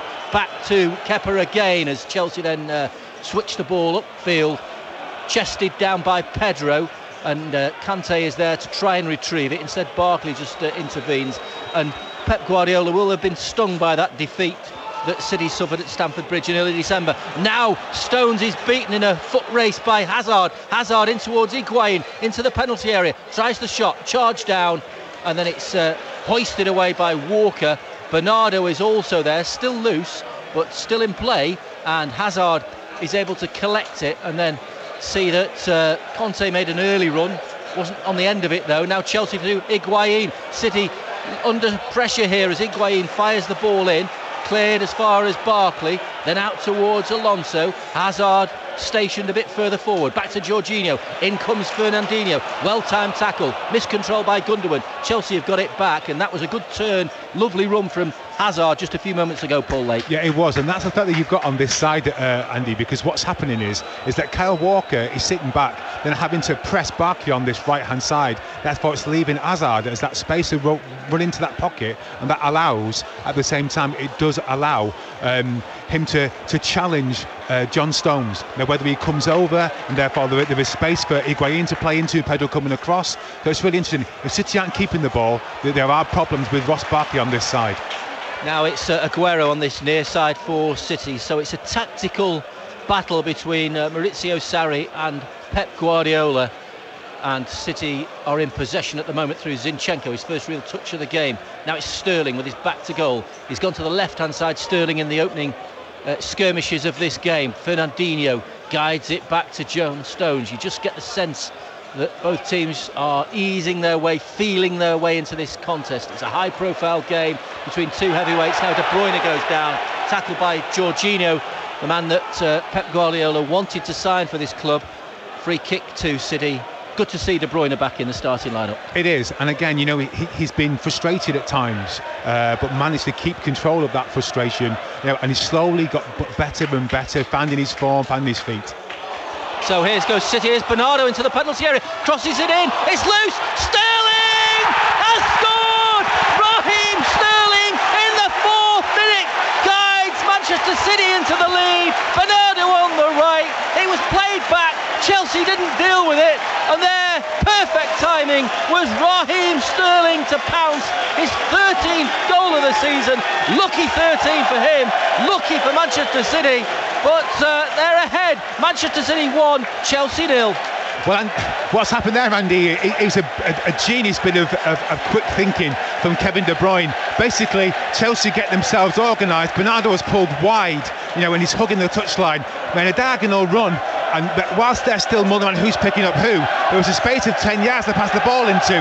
He's put Bernardo in, he runs across it in towards the 6-yard box, crosses the ball to the far post, and Raheem Sterling slams home with a great first-time finish with his right foot. You know, certainly when you've got teams like Chelsea with that kind of ability, but it was the basics, the fundamentals of staying switched on at every moment. If you do that when you've got players like Kevin De Bruyne on the pitch, you're going to get found out. Fantastic play from Kevin De Bruyne, 1-0 City. Yeah, flying start for Manchester City. They take the lead against Chelsea, and well, redemption would be sweet if they can avenge that defeat at Stamford Bridge in early December. It started that rocky spell of 3 defeats in 4 games, and now it's Walker back to Edison, but just the tonic that overrides any team talk, really, doesn't it? An early goal. It does, and that's what City have done quite recently as well, Andy, is they've managed to get on the score sheet nice and early, and that's really helped. But what you do see, with a side like Chelsea, is that they have got 1 or 2, you know, young players like Ross Barkley. Obviously, you know, Kante's playing high up the pitch. He still feels like at times he's getting used to that position. You've got Eden Hazard, but this game is far from over. Here's Hazard for Chelsea, the number 10 then, up against his Belgian teammate Kevin De Bruyne. Back it goes towards Rudiger. Rudiger out to far side to Azpilicueta. City, though, tussling hard for the ball, anxious to win it back. Now it's Azpilicueta who clips it forward. BBC Radio Manchester Sport, 95.1 FM and digital radio, also live on the Manchester City official website, mancity.com. Andy Buckley and Paul Lake, the commentary team at the Etihad, which is bulging at the seams and was bursting with energy and vibrancy. It really is a terrific atmosphere. Now it's Laporte down towards Zinchenko, far side. Zinchenko then plays a 1-2 with Fernandinho. Great run from the Ukrainian down the left hand side. He's got Aguero to his left, he's got Sterling to his right, he's got De Bruyne further across. It goes to Aguero just has to check, and then he's dispossessed. And for all the industry and effort and pace of Zinchenko, it all frittered out into nothing then, and there's an offside flag against Higuain just inside the City half. But great run from Zinchenko. It was, and it was all around that first touch football. We know that Zinchenko on the ball is very comfortable. He's received the ball from the deep channel there. He's passed the ball in first time to Fernandinho, and his first touch has evaded 2 tackles from the Chelsea players. I think it was Kante, maybe an Azpilicueta, and he's put Sergio Aguero, but sadly his touch wasn't quick enough, and Rudiger showed his strength there and stepped in. But great play from Zinchenko. So Stones in possession for City. Square to Laporte. Laporte looks up, rolls it into the path of Gundogan. Then it's out wide to Raheem Sterling. Sterling just tries to dance his way past Azpilicueta. Plenty of energy and variety to Manchester City's attack at the moment. They're just springing the ball around, and that goal has certainly lifted them after a fairly lethargic start, really. It was Chelsea who'd made the early running, but I suppose we're very much into the infancy of this game. Just 7 minutes play, yet to settle down, but City have got the breakthrough, the all-important strike. Raheem Sterling on 4 minutes. Now it's Sterling to De Bruyne. Bernardo is there on the edge of it. Bernardo collects it from De Bruyne, driven wide, crosses in. Oh, and Aguero's put it wide. Oh, what a wonderful pass from Bernardo. And you would have put your mortgage on Aguero to have scored. Oh, you would. I mean, fantastic play from City again. You know, Raheem Sterling showing real poise, real confidence to keep the ball. He's put Kevin De Bruyne into the channel there, just inside the box. He's put picked out Bernardo, who couldn't finish it first time. He's kept the ball, gone turned right and literally put the ball right across the box again. Sergio Aguero pulled in a great position for a striker, right to the far post, a tap-in from 2 yards out. But sadly for City, he's put it past the post. But once again, great play from Manchester City. Yeah, and Bernardo again at the heart of it, this Portuguese playmaker. No wonder David Silva's on the bench today when Bernardo's in such scintillating form. He set up the goal and he almost set up the second goal for Manchester City. It remains 1-0 at the Etihad. Here's Walker now, just dabs it down towards Bernardo, who's stationed on the right-hand side. Back to Stones. Stones squares it to Laporte. Otamendi on the bench. Zinchenko has got the vote at left-back, which is rather a surprise, but he's acquitted himself well, yet to be tested defensively. Now it's Fernandinho, floats it out towards the right-hand side, this near side towards Alonso, who intercepts it. Then it's back with Walker inside his own half, then to Stones. Stones guides it to Laporte. City quite efficient at the back, no real sign of any suspect defending from them at this stage. Ederson just collects it, gives it to Fernandinho, who's hustled out of it by Kante, who commits a foul. But City, with that risky passage of play, got away with it. Now they've got a free kick, which De Bruyne takes quickly towards Aguero. Then it's Sterling, edge of the penalty area. But Chelsea's defence does look vulnerable, Paul Lake. No, exactly. And what's happening there is quickly breaking. You know, you look at the Chelsea players, they're kind of defending certain areas when they're out of possession, but they're also quite static. You feel as though Kante, for all of his qualities, he's not really being played, you know, in his most effective position. As a consequence, there, that right-hand side, certainly in and around the pockets, is open to go out and express yourself. But once again, you see the standards of Pep Guardiola. We're so frustrated there because when they're breaking quickly, but they're not using the ball once they get beyond into the attacking third quickly enough as far as he's concerned, and his body language, you know, speaks volumes. So Alonso has it for Chelsea, midway inside his own half, but gives it away recklessly towards Walker. Back to Stones. Good start from the home side, anxious to put the pressure on Liverpool. Manchester City 1, Chelsea 0. Sterling on 4 minutes as Stones plays it to Laporte deep inside his own half. Chelsea just shuffling across to make sure that there's no room through for the home side, but they'll patiently just stroke the ball around, waiting for their opportunity to pounce. Aguero, the central figure at the heart of the attack. Sterling wide on the left, and Bernardo is as far wide as you can get on the right hand side, and he's now chasing a ball from Ederson down the centre of the field. Alonso gets there. Luiz just guides it down to the full-back, Alonso, who is in danger of giving the ball away to Jorginho. City pressing, and it's working as well. Here's Hazard in a deep line position. Back to Luiz. Luiz steers it forward, collected by John Stones for City. Chelsea a little bit rattled at the moment. They just can't get into the stride because City, in terms of the tactics, are doing well, although Zinchenko was guilty of being caught in possession there, which was a sign of the vulnerability, the frailty that we've got at the left-back position for all Zinchenko's strength going forward. But City just sense that they've got the upper hand. Yes, they have, and again, you know, it's around certain players that are not getting on the ball. You know, we're not getting Hazard onto the ball anywhere near enough. Pedro can't get into the game at the moment. Obviously, it's early days yet. What you are finding is that Alonso has been giving the ball away countless times. Kevin De Bruyne and Bernardo have got a wonderful relationship. They seem to be playing the ball very well together. But here comes Hazard. Yeah, he's bursting forward down the centre of the field. Great run from Hazard into the penalty area. Tries the shot, deflects, I think, off Kyle Walker. Difficult angle in the end for Hazard, but that demonstrated his prowess. Oh, he is. I mean, for me, alongside obviously Messi and the likes, he is the number one player in Europe. As good as, you know, each of the City players is, for me, he is the number one. So you can't afford to let him get in that pocket. You know, when Kyle Walker's been asked questions of does he mark Barkley, does he pick up Hazard, who's he picking up? You know, and you get a lot of that, you know, where players are rotating. But at the same time, it's all about communication, all about organisation and checking your shoulder. But so far, you'd say, Andy, as you correctly said, the upper hand is definitely with City. In the cricket, England were all out for 277, West Indies 2 without loss in reply. Day 2 in St Lucia of the Test match. Here's Aguero outside the penalty area, 5 yards outside the box. Fires the ball in! Oh, what a wonder goal! Sergio Aguero! And what a way for Aguero to equal Manchester City's league goal scoring record. That's his 158th goal in the league. He draws level with Tommy Johnson and Eric Brook, and what a way to do it. It was a screamer into the top corner. The goalkeeper was nowhere, and Manchester City are 2 in front. Well, Andy, what we've seen there is, again, Sergio picks the ball up into the pocket.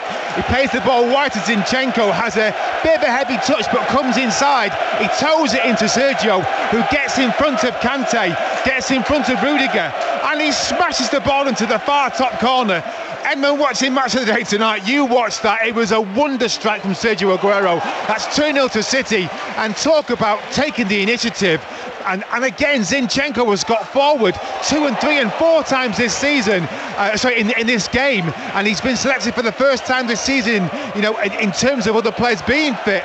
But all said and done, great link play for Manchester City, and a strike unforgettable from Sergio Aguero. 2-0 to Manchester City.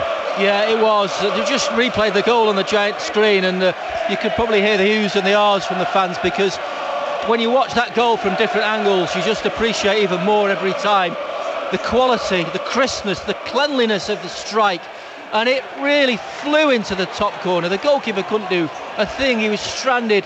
A despairing dive from Kepa, but Manchester City have torn into Chelsea, and well, they're threatening to go back to the top of the table and toying with Liverpool, vying with Liverpool for top spot. Chelsea have this free kick inside their own half, and it's played down towards Luiz. So 2-0 to Manchester City, and it's one of those goals, isn't it? You do think, I've got to watch the telly tonight to just see how good it is. Exactly. I mean, it was just great play, and it's not one of Sergio Aguero. I mean, he scored a goal at West Brom last season, right into the top corner, season before that even, but he tends to score goals, you know, around about the the penalty spot and inside the area. So from the edge of the box there, it was such a clinical finish, and Kepa stood no chance. He just evaded his arm because of the angle and the cleanliness of the strike. But again, Andy, you're looking at Chelsea, and they're working hard. They've got real qualities, but you know, City's, how they've set out tactically has been absolutely superb. And I mean, Higuain has not really had one touch in the first half so far, which shows you just how dominant City have been. As it's played out towards Bernardo. We'll go to the rugby in a second, but City pushing forward again. In fact, let's go to the AJ Bell Stadium, Salford against London. Phil Kinsella. Salford leading 14 points to 0. We've had 17 minutes of the second half. The second try came from Jackson Hastings after a kick by Niall Eddles, bounced back off the post. Hastings goal that one, and he's added a penalty as well, and they're now pouring the pressure on here. 15 left in this first to go in this game, and it's Salford leading by 14 points to 0. And in the rugby union, it's England 30, France 8. 3 tries for Johnny May in the first half. England threatening to run riot against the French at Twickenham. Manchester City threatening to run riot against Chelsea, a team of the stature and pedigree of Chelsea, but 2 goals in the space of 13 minutes. Aguero's 21st of the season. Here's Pedro for Chelsea, square to Barkley to Hazard, who steps over it, then Alonso's there. Hazard wanted it back, but a misunderstanding. Goal kick to Manchester City, but City are champions, let's not forget that, and we've seen why.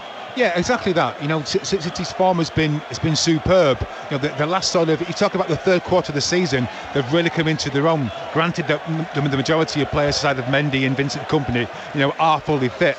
You know, but you just feel there's a real confidence around City's play. You know, Ilkay Gundogan has been superb since he's been back.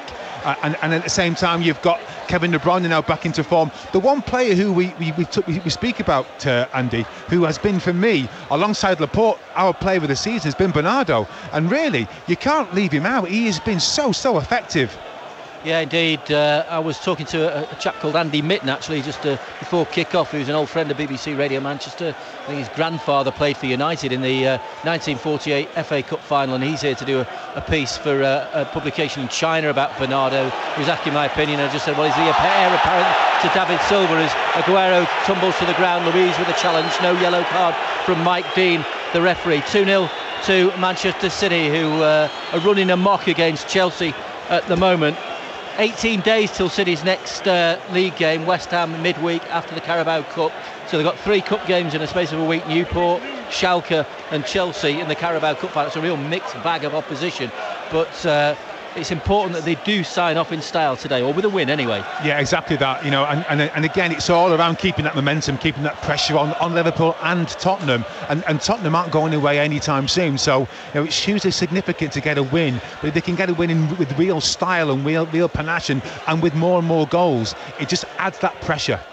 So free kick to City. Stones rises. Chelsea hoisted away, and it's on the far side with Zinchenko, but the whole ground stunned really by that electrifying start by City. Here's Zinchenko forward. Luiz with a defensive header inside his own box. Aguero is there, and Aguero has scored his second goal. He's now beaten Manchester City's league goal scoring record. The 159th league goal of Sergio Aguero's remarkable Manchester City career, and City are running riot. We've had less than 20 minutes and it's an amazing scoreline. It's an incredible afternoon. Manchester City 3, Chelsea 0. Well, just trying to catch your breath, Andy. 18 minutes gone at home to Chelsea and it's 3-0. The third goal has come there from a ball that's gone back into the box. It was looped in by Zinchenko. Quite a clever ball really, but David Luiz has headed it back out towards the edge of the box. And Ross Barkley, as inexperienced as he still might be, has tried to head it back to Kepa, but he's put it straight to Sergio Aguero on the half volley, and he's managed to scoop it around Kepa, who's shown his frustrations to his teammate. But it was an absolute gift. 3-0 to City, and you'd argue that if they can maintain this momentum now, this game is dead and buried.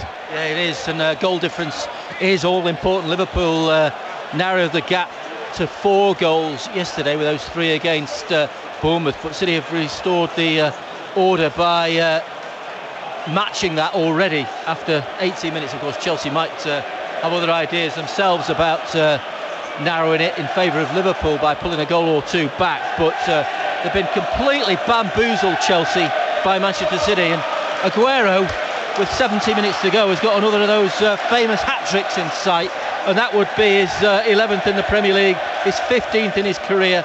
But he's got 22 goals this season, and the man is just a giant of a figure and a legend for Manchester City. All sorts of praise has been going his way in recent weeks, deservedly so, and yet again the headlines will be about Sergio Aguero tomorrow morning after Raheem Sterling set the whole thing in motion after 4 minutes. Now Chelsea in possession through Jorginho. Jorginho just taps it down to Barkley, but Chelsea's frustration is evident there. They're just unable to find a way through. Higuain, apart from an early chance, has not really been involved. Here's Hazard now into the box, up against Stones. Walker is also there, comes out to Barkley, who rides one challenge and then drives the ball in, but too tight an angle. Goal kick. Well, we saw there, Andy, in terms of Chelsea's play, they're trying to sort of get higher up the pitch now and trying to get more bodies across midfield and trying to pick out passes. Obviously, City needs to stay organised and not to switch off. Again, we can say that this game is done. You'd argue at 3 goals against anybody, it should be done. But, it's still 20 minutes only on the clock so far. And, Hazard, Higuain, Pedro, all these are quality players who can score goals in a moment's notice, and all of a sudden, can be a little bit of anxiety can kick in. So City need to just maintain this position, stay high up the pitch, keep the pressure on Chelsea and frustrate them. And you can see that they're trying now desperate to try and press City by going 5 up top, and it's leaving gaps for Kevin De Bruyne and Kyle Walker to be able to use that space, use it wisely, and just to peg Chelsea back. Here's Stones for City, infield to Fernandinho, Andy Buckley, Paul Lake and Jack Dearden, the team here at the Etihad, as Manchester City push forward down the left-hand side. Zinchenko with his back to goal has to play it back to Laporte. That'll do though. Laporte just advances on halfway. City 3, Chelsea 0. Yeah, if you're just tuning in thinking, oh, how the football's going on, how is City doing? Well, it was a 4 o'clock kickoff. It's not even 4:30 yet, and City are 3 goals to the good. And Jack Dearden, who was toiling away with his excellent commentary yesterday on Bolton. Rarely does Jack see a Bolton goal these days, sadly, but I think he's enjoying this terrific advert for the Premier League and for Manchester City. And Ole Gunnar Solskjaer among the crowd at the Etihad. Of course, United playing Chelsea in the FA Cup a week on Monday.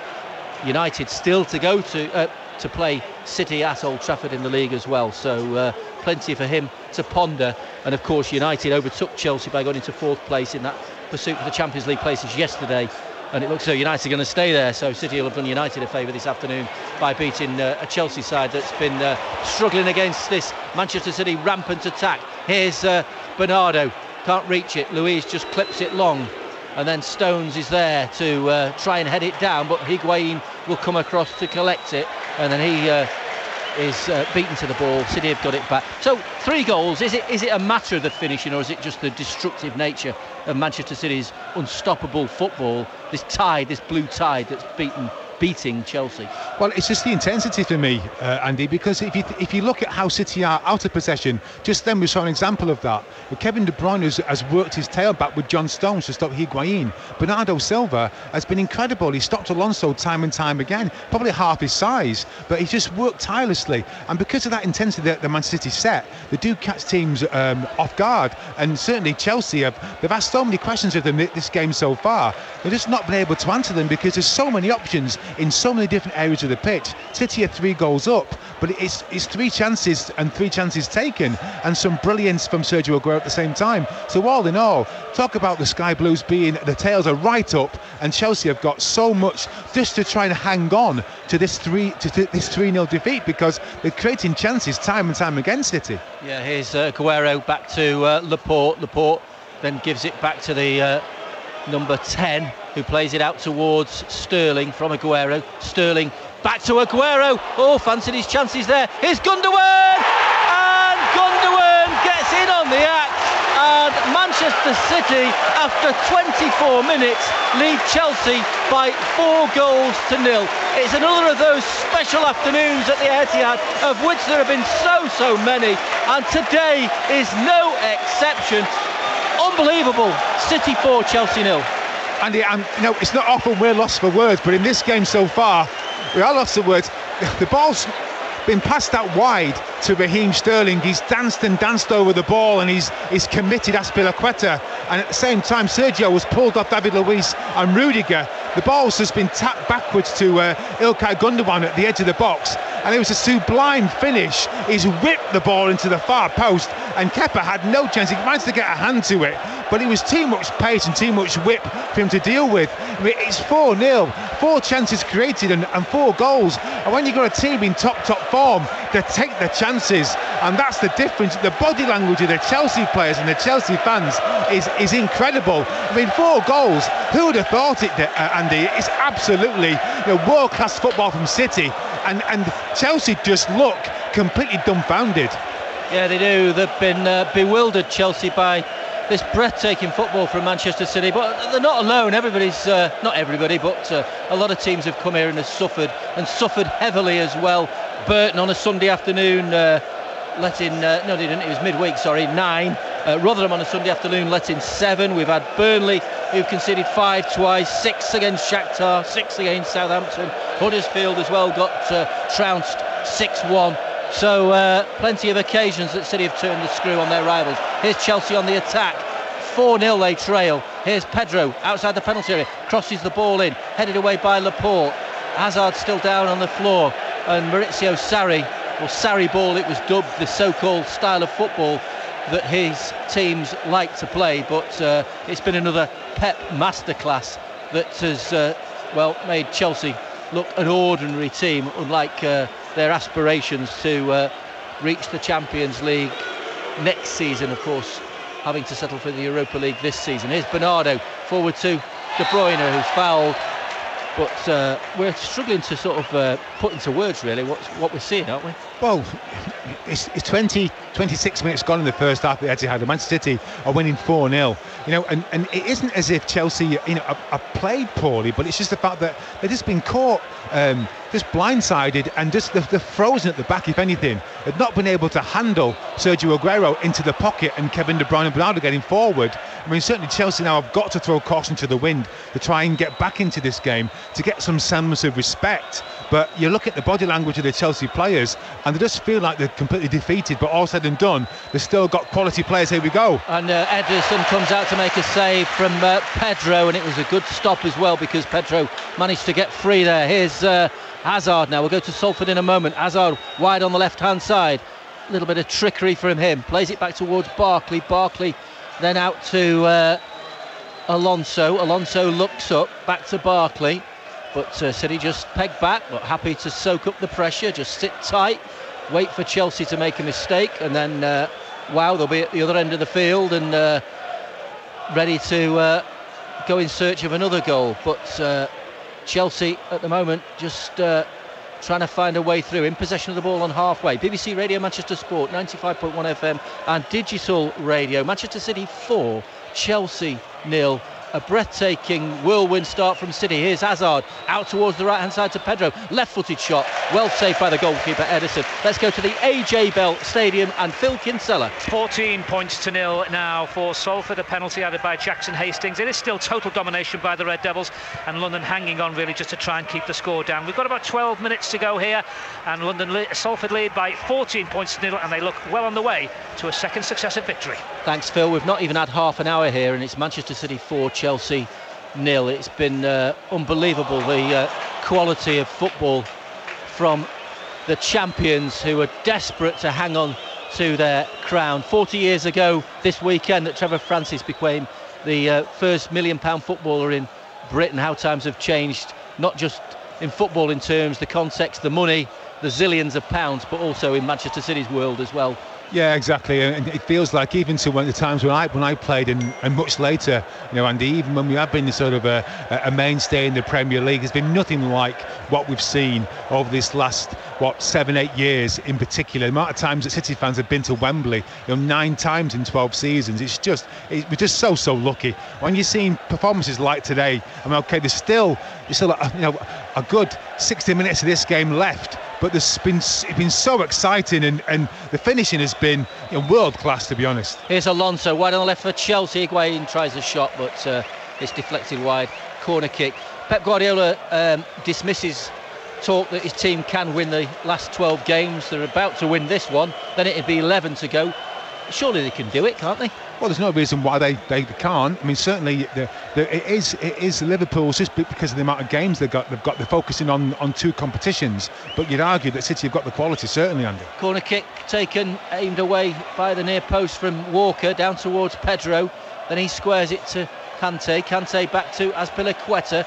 Bernardo goes hunting, though. He wants to dispossess him of the ball. Now it's Barkley just outside the box to Higuain. Chelsea making a little bit of a response, but it's a long way back, and now it's Gundogan who chases it far side.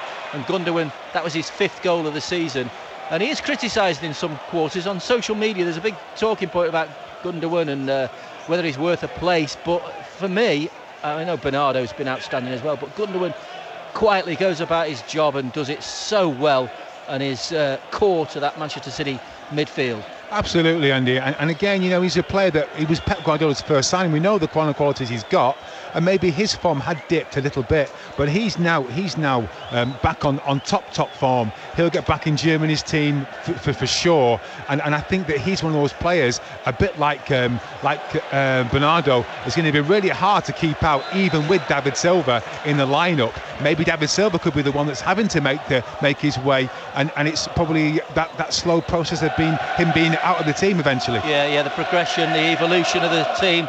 32 now, David Silva. Fernandinho is 33 as City win it back inside their own half, and now it's Sterling. Chelsea realise they've got to get back in numbers, otherwise City are going to hurt them once again. 4-0 the scoreline. We've not had a goal for a few minutes. Complained to the customer relations manager. 4-0, 31 minutes played. We've not had one for 6 minutes, but time is very much on Manchester City's side, and the fans are enjoying this capacity crowd at the Etihad. Here's Jorginho, flings the ball out to Hazard on the left hand side. He had that little run early on that threatened to cause havoc in the City defence, but since then he's been overshadowed by this star-studded Manchester City side. Now it's Sterling. Great work from Bernardo just to set City going forward down the centre of the field. Sterling just slows it up momentarily and then sends it out towards Aguero, who will need support. He can't go it alone from there. Finds Fernandinho on halfway, and then his pass to Stones just goes behind him. So City just have to retreat momentarily and then come back at Chelsea. But Zinchenko on that far side, I mean, here we are, and I'm the world's worst pundit, but I was questioning whether it was right to play Zinchenko left back. But after 4-0 at half an hour, you can't really say anything apart from well done Well, again, he's also been so effective going forward, and that's something that we obviously can. I think there's something about City fans where we always think about defensively, you know, comparing to other teams. But we have the ball so much, and Zinchenko has been so effective. He's given the ball away once, and it just shows you how conspicuous that is, because he's been so good. He set up 2 of the goals pretty much, and that left-hand side has been so effective. And that's with an inexperienced player, you'd argue, in Zinchenko, and Raheem Sterling on arguably his wrong side. That just shows you how much work Pep Guardiola puts into every single training session to make every area of the pitch as effective as it can be. Yeah, Bernardo's coming back to play almost as a right wing back now. Just watching City's players shuffling around in the formation then, as you were speaking, Paul, it is fascinating because it changes from a back 3 to a back 4, and now it's Zinchenko defensively having to move across to his left to counter the threat of the run from Pedro. He plays it infield to Jorginho. Jorginho rolls it into the path of Pedro again. Then it's out to Azpilicueta, cut back, and Bernardo is there just to steer it away, only as far as Jorginho. He plays it forward to Pedro. Pedro finds the he can't find the room for the shot, and Bernardo once again steps in. Fernandinho also, like he did against Arsenal last week, quite happy just to sit back into the defensive line when necessary, and then the whole formation just changes. It didn't used to be like that, did it? No, you'd have the same formation with or without the ball. It's different now. That's absolutely right, Andy. You know, you're spot on. And in terms of, you know, that discipline and the patience that takes, and the trust in your players around you that creates, you know, that's something which not many teams have in the Premier League, and that's another reason why Peppers and you know, the sporting director and Chiqui Begaristain, you can argue that they have brought players in for just that reason, because this is the style of play that City have, and this is what we need, both mentally, psychologically, emotionally, as well as technically, tactically and physically. All those things are taken into consideration. That's the reason why City are just so good. Yeah, but Kevin De Bruyne found himself in a pocket of space and collected it, and then played it out towards Bernardo, and City are going forward again. Can they get goal number 5? Yes, goal number 5 before half-time. We've got 11 minutes left to the break. Zinchenko out to Sterling, far side, tries to take on his marker. Azpilicueta gets round the back of them into the penalty area. Here's Sterling still onto his left foot, then he's just crowded out. Goal kick. Azpilicueta came back well at him in the end, but it's almost as though this stadium is in kind of like a suspense at the moment, because those kind of 4 goals against a team like Chelsea, it's not Burnley or Swansea, no disrespect to those kind of teams, Swansea last season of course, but to do it against Chelsea is some kind of statement and achievement. Oh, it is. And I said to you as well, Andy, Chelsea aren't playing particularly badly. They're just frozen in key moments, and City's the finishing has been just out of this world. You know, you can't take away from that enough that the fact that City have been just so clinical, and Chelsea have created some chances, albeit they've kept the ball quite well, and certainly now that they're trying to sort of get high up the pitch, City are working hard and not resting on the laurels, but at the same time recognising that, you know, as long as that discipline is kept, then there's no reason why City don't finish this game 4-0, but even can score even more goals, because Chelsea have been asked questions and they've not been asked all season in this game. Yeah, and then it was Raheem Sterling on that occasion who was coming back to play at left back, just swapping positions with Zinchenko, who does provide that kind of width and attacking thrust down the left, which Laporte, for all his ability and talents, didn't do at Everton the other night. He can't do that. He's limited when he's going forward as a left back who goes forward, and if you're in a Guardiola team, you've got to be a left back who can get forward. You know, you think Dani Alves on the right at Barcelona, you think of Jordi Alba, who plays for Barcelona now. That these are very talented, skillful players who are almost as comfortable in attack as in defence. Yeah, and it just shows you that the kind of regard that Pep Guardiola has for players like Zinchenko, that he would look at him to play in this game.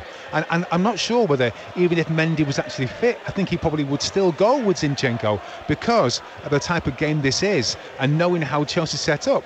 But, you know, when all said and done, you know, the confidence that he has in his players means that, you know, he can change different formations at a moment's notice, and yet still keep it as a 4-3-3, but just ask different questions to different players. You know, can they do particular roles in certain phases of play? So it's really intelligent tactical play for Manchester City, and you know, hats off to Pep Guardiola, because, you know, as we all questioned it, Zinchenko, before the game, he's got this so right.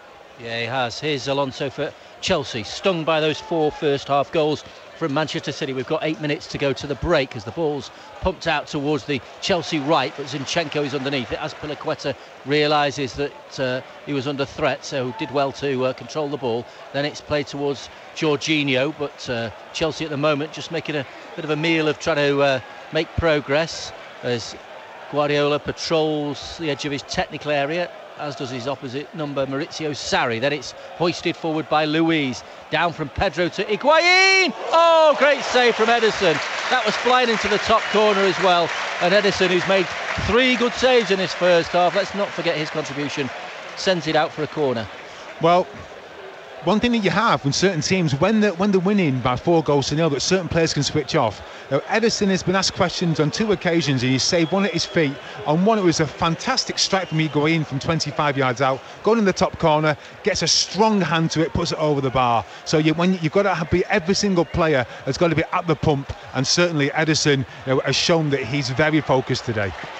Aguero sends it clear from the corner kick that Chelsea weren't able to do anything with. Now it's back with Azpilicueta, who has to release the ball to his goalkeeper Kepa, because Aguero was there just to try and wait and pounce on any kind of mistake in the middle of the park. Anyway, he's now with Stones from a Kepa clearance, and he guides it back to his goalkeeper Ederson. So Manchester City leading Chelsea by 4-0. Gundogan, Aguero twice, and Sterling. And Sergio Aguero is the club's league record goal scorer, as Pedro collects a loose ball from De Bruyne inside his own half, plays it out towards Kante. In terms of possession, I think probably it's 50-50 this first half. Chelsea have seen a lot of the ball. It's what you do with it, I suppose, that counts. And now it's Higuain just outside the box, looks for the 1-2 with Kante. Kante does well, finds Pedro out to Hazard. Across comes Zinchenko, throw to Chelsea. Chelsea are playing well. It's surprising. 4 goals down. I bet they can't believe what's happening, because in terms of that one-touch play and combination play around the edge of the box, and they're certainly asking lots of questions of City. And if anything, Higuain has been central to pretty much all of that. In fact, he goes as far as to say that Hazard has been quite quiet this last 10 minutes. Chelsea getting forward a lot more, and City are finding it hard to get on the ball, and that combination play that we have, that we're renowned for, isn't quite as smooth as it has been. So Chelsea are certainly making a fist of this in this first half, and you're right, possession wise it probably is 50-50, but when all said and done, City have scored 4 goals, and that will give them so much confidence. Here's Alonso outside the box with his back to goal, gives it to Hazard. Hazard can attack Bernardo, goes round the outside, tries the shot, or the cross rather, headed away. De Bruyne is also there, still loose. Higuain heads it down, but nobody there for Chelsea to fasten onto it, so City can try and come forward, but guilty of a little bit of sloppiness at the back. Now it's Kante into the penalty area, across goes Zinchenko. Kante back to Azpilicueta, far side of the field. Chelsea camped inside the City half, trailing though by 4-0. Alonso clips the ball in, headed away by Laporte towards Gundogan, back to Zinchenko, who sends it long, one for Aguero to chase. Rudiger alongside him. Aguero does well, heads it down. He'll use his strength against the pretty forceful Rudiger, and the Chelsea man wins out in the end, but Aguero gets the applause of the fans for his endeavours on the far side. Neil Custis from The Sun has said that Aguero is the best foreign player to have played in the Premier League, which is some compliment from the journalist Neil Custis. I think he's probably right, again, but watching the game here, Andy, you can see that Chelsea are still pressing. They've been relentless his last 10 minutes. Yeah, they have. Here's Barkley on the left-hand side for Chelsea. Hazard collects it in his stride with his back to goal, though. Up against him is John Stones, and then he's elbowed by Bernardo. Will that be a foul? Yes, it was. He had 2 bites there of Hazard. The second one resulted in a free kick awarded by Mike Dean. When all said and done, you're looking at Chelsea now and you're thinking, despite the fact that they are playing particularly well these last 10 minutes, 4 goals down, you feel that their biggest threat is still going to be at set pieces. Rudiger, you've got Higuain, you've got Alonso, and you've got David Luiz. They are a presence in the box, so it's going to be a real challenge for City, especially looking at Laporte and John Stones, to get this ball away. So free kick to Chelsea. Can they find a goal in the latter stages of this first half? It's got 3 minutes to run. BBC Radio Manchester Sport, Andy Buckley, Paul Lake at the Etihad. 4-0 to Manchester City. Here comes the free kick from Hazard towards the near post, knocked away though by Walker, and then it's loose. It's out of play on this near side. It'll be a throw in to Chelsea midway inside the City half on the Chelsea left, and 4 goals in 25 minutes. That's the alarming, amazing, incredible statistic from the game here at the Etihad. A 4 o'clock kickoff, and if you went for a walk in the park and thought I'll go home and listen to the game and switched it on a bit late, well, I'm afraid you've missed the real action-packed start to the game. But I think there's probably more goals to come in this game, is it, Paul? You'd argue that there probably will be, and again, looking at how Chelsea are, Chelsea are trying to, find some kind of foothold into this game, but at least getting 1 goal back. So really, you don't want to be conceding before half time. But yeah, you'd have to say that this game is done and dusted at 4-0. But Chelsea have certainly shown their intent by keeping attacking City, pushing them back, and Ederson on 2 occasions has made a couple of really crucial saves. Otherwise, it could have been back to 4-2. Chelsea are going to try and at least get 1 goal back to sort of save that embarrassment. But when all said and done, if the gaps start to appear and Kevin De Bruyne's on it, Bernardo's on it, then they're going to exploit those opportunities, and there could be more goals for City. Yeah, City scored 4 goals quicker than it took them to score 4 against Burton Albion the other week in the League Cup semi-final. Ended up with 9 that night, but I'm not suggesting for 1 minute it's going to be that kind of a score. That would be nice, actually, from a City perspective, but we won't be greedy.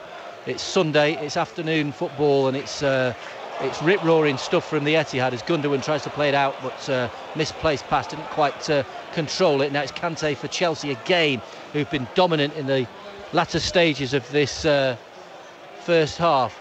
Now it's Hazard on the Chelsea left again, up against Bernardo. City realise their defensive responsibilities, and Chelsea committing players forward. Alonso crosses the ball in, Stones with an important header. Aguero pushed in the back by Jorginho, and it'll be a free kick. And also, Paul, I suppose this is an important point as well. Is there any kind of advantage that City could take out of today for the Carabao Cup final in a fortnight? Well, potentially, yes. Obviously, there's going to be questions asked of David Luiz and Rudiger. Certainly how they've not been able to manage Sergio Aguero. Whether he peels off and gets into the pockets, and just who presses, who goes tight, who stays off. And you've got Raheem Sterling. It could be Sana that actually steps in. That's a different question of them. But either way, Chelsea will have to be, a bit more patient, certainly more organised than they have been today. Otherwise, it could end up the same way. But City will want to be the same as they have been at every single game, to win everything and win it in style. And Pep Guardiola, you can see, Andy, on the sidelines there. Yes, you say to them to be patient, but at the same time to raise it, because these last 10 minutes it has been all Chelsea, albeit the fact that all that City would need to do now is just absorb their pressure and see the game out. Be responsible, be professional, be disciplined, and maybe hit them on the counter-attack. And again, 5 or 6 goals you could be looking at. Here's De Bruyne from a free kick, curls the ball in, flags up for offside against Aguero. 4-0. We've got 2 minutes of added time, and while there is this pause while Chelsea take a goal kick, let me tell you that City have created more history this afternoon, because they've scored at least 2 goals in the last 15 home games in the Premier League, setting a new record in the Premier League for scoring more than once in consecutive home games. If you talk about top flight, i.e. beyond the Premier League era, where me and Jack were still kids, Spurs won 16 home games in a row with multiple goals in 1965. So that's the next record in City's sights. West Ham will be a chance to equal that record in 18 days' time towards the end of February. But to keep multiple goals, it's what it's about, isn't it? That is what the game is about, scoring goals, and City have done it in abundance. Yes, they have. And I think, I don't know if I'm right, I'm saying this, Andy, but I think if Sergio Aguero scores 1 more goal today, he equals Alan Shearer's record of hat-tricks. Yeah. So, again, these are the milestones that, that our City players are able to achieve and break. So there's lots of opportunities to not only extend certain records, but at the same time, this is a team all about breaking records. And we talk about players wanting to achieve more. The best players crave success and want more and more of it. They can't get enough of it, as they say. And players in this side will want to win all 4 competitions if possible. Like you say, whether it's going to be a bridge too far, only time will tell. Last chance of the half for City. They've got 4. Can they get 5 before the break? Here's Aguero, far side. edge of the penalty area to Gundogan out to Bernardo. Walker's going forward, great back heel from Bernardo to Walker, cross in, charged down by Luiz. Oh, that was gorgeous from Bernardo Silva. What a clever back flick, and what a way really to end what has been an enthralling first half of football. It has. I mean, the combination play of City at times has been, it's practically unplayable. When you've got Bernardo, his first touch is awareness, Kyle Walker joining in, but ironically it's been our left-hand side which has been the most effective, with Raheem Sterling and Zinchenko.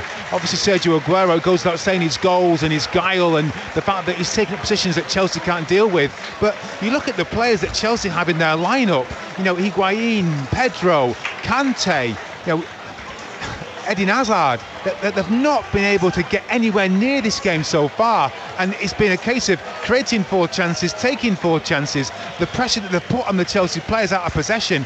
Everything considered, it's been one of the most impressive performances we've seen from City. Even with last season taking into account the fact that they won it, by so many points, this game has been incredible from City players. Well, City got panned for scoring 9 against Burton. He said you've got to take pity on lesser opponents, but are they going to take pity on Chelsea? Don't want to disrespect the opponent by beating them too heavily? I think not. Not at all. Not at all. Anyway, Andy, can I just chip in with something here? Sergio Aguero scored more goals in the last week for Manchester City than Bolton have scored since Boxing Day in the league.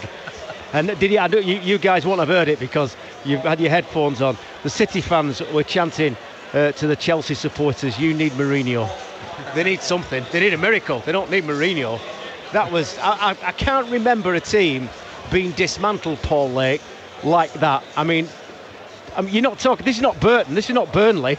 This is Chelsea. 4-0 up, Manchester City, inside half an hour. Absolutely extraordinary, isn't it?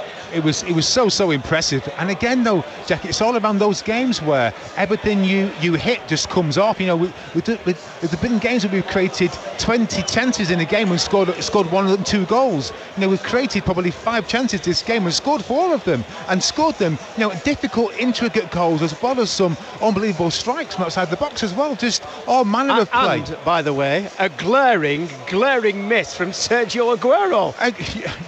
You're right, Jack. Yeah, that was probably the easiest chance of them all. Absolutely. He's missed a sitter and scored an absolute screamer about 5 minutes later. Anyway, it's half-time here at the Etihad Stadium. Second half commentary on the way from Andy Buckley alongside Paul Lake. This is Jack Deering to guide you through until 6 o'clock. Absolutely extraordinary performance in the first half here by Manchester City, who lead Chelsea by 4 goals to 0. Right, let's just pause there with the football, because I hope there's good news coming in from Phil Kinsella from the AJ Bell. Phil? Yes, Salford 2 from 2 at the start of the season. They've beaten London by 24 points to 0, and in a way that really doesn't reflect the domination the Red Devils had over the Broncos this afternoon. Totally on top up front, and only desperate defence and pretty grim defence, you have to say, by London, kept that scoreline down. Particularly in the first half, Salford was so on top. It was amazing that they took 20 minutes to score. Kensio's try in the left-hand corner, goal by Jackson Hastings, and that was the only score of the first half. So you have to say London was still in the game, but they were out of it 4 minutes into the second period. Niall Evalds creating the try for Jackson Hastings. It's usually the other way around. This time a kick by Evalds bouncing off the pads at the post, and Hastings was first to it, and he added the extras for 12-0. We thought the game was over then. 14-0 a few minutes later when Hastings bagged the penalty, and 2 tries in the last 10 minutes. Niall Evalds and Josh Jones making sure that Salford are, I believe, Jack, top of the table. Ian Watson will be delighted with what he's seen today, and Leeds come here next week. Salford are going to start favourites for that game. Things do change in Super League, don't they? But Salford have won here by 24 points to 0. And I think that result will be enough to put them on top of the Super League table. Last I heard, Saints were drawing 18 apiece at Wakefield Trinity. I'll find out a full-time score from that game for you a little bit later. While we're talking about Rugby League, not a good afternoon for our local teams in the Championship. Leigh Centurions going down at Halifax, losing by 33 points to 26.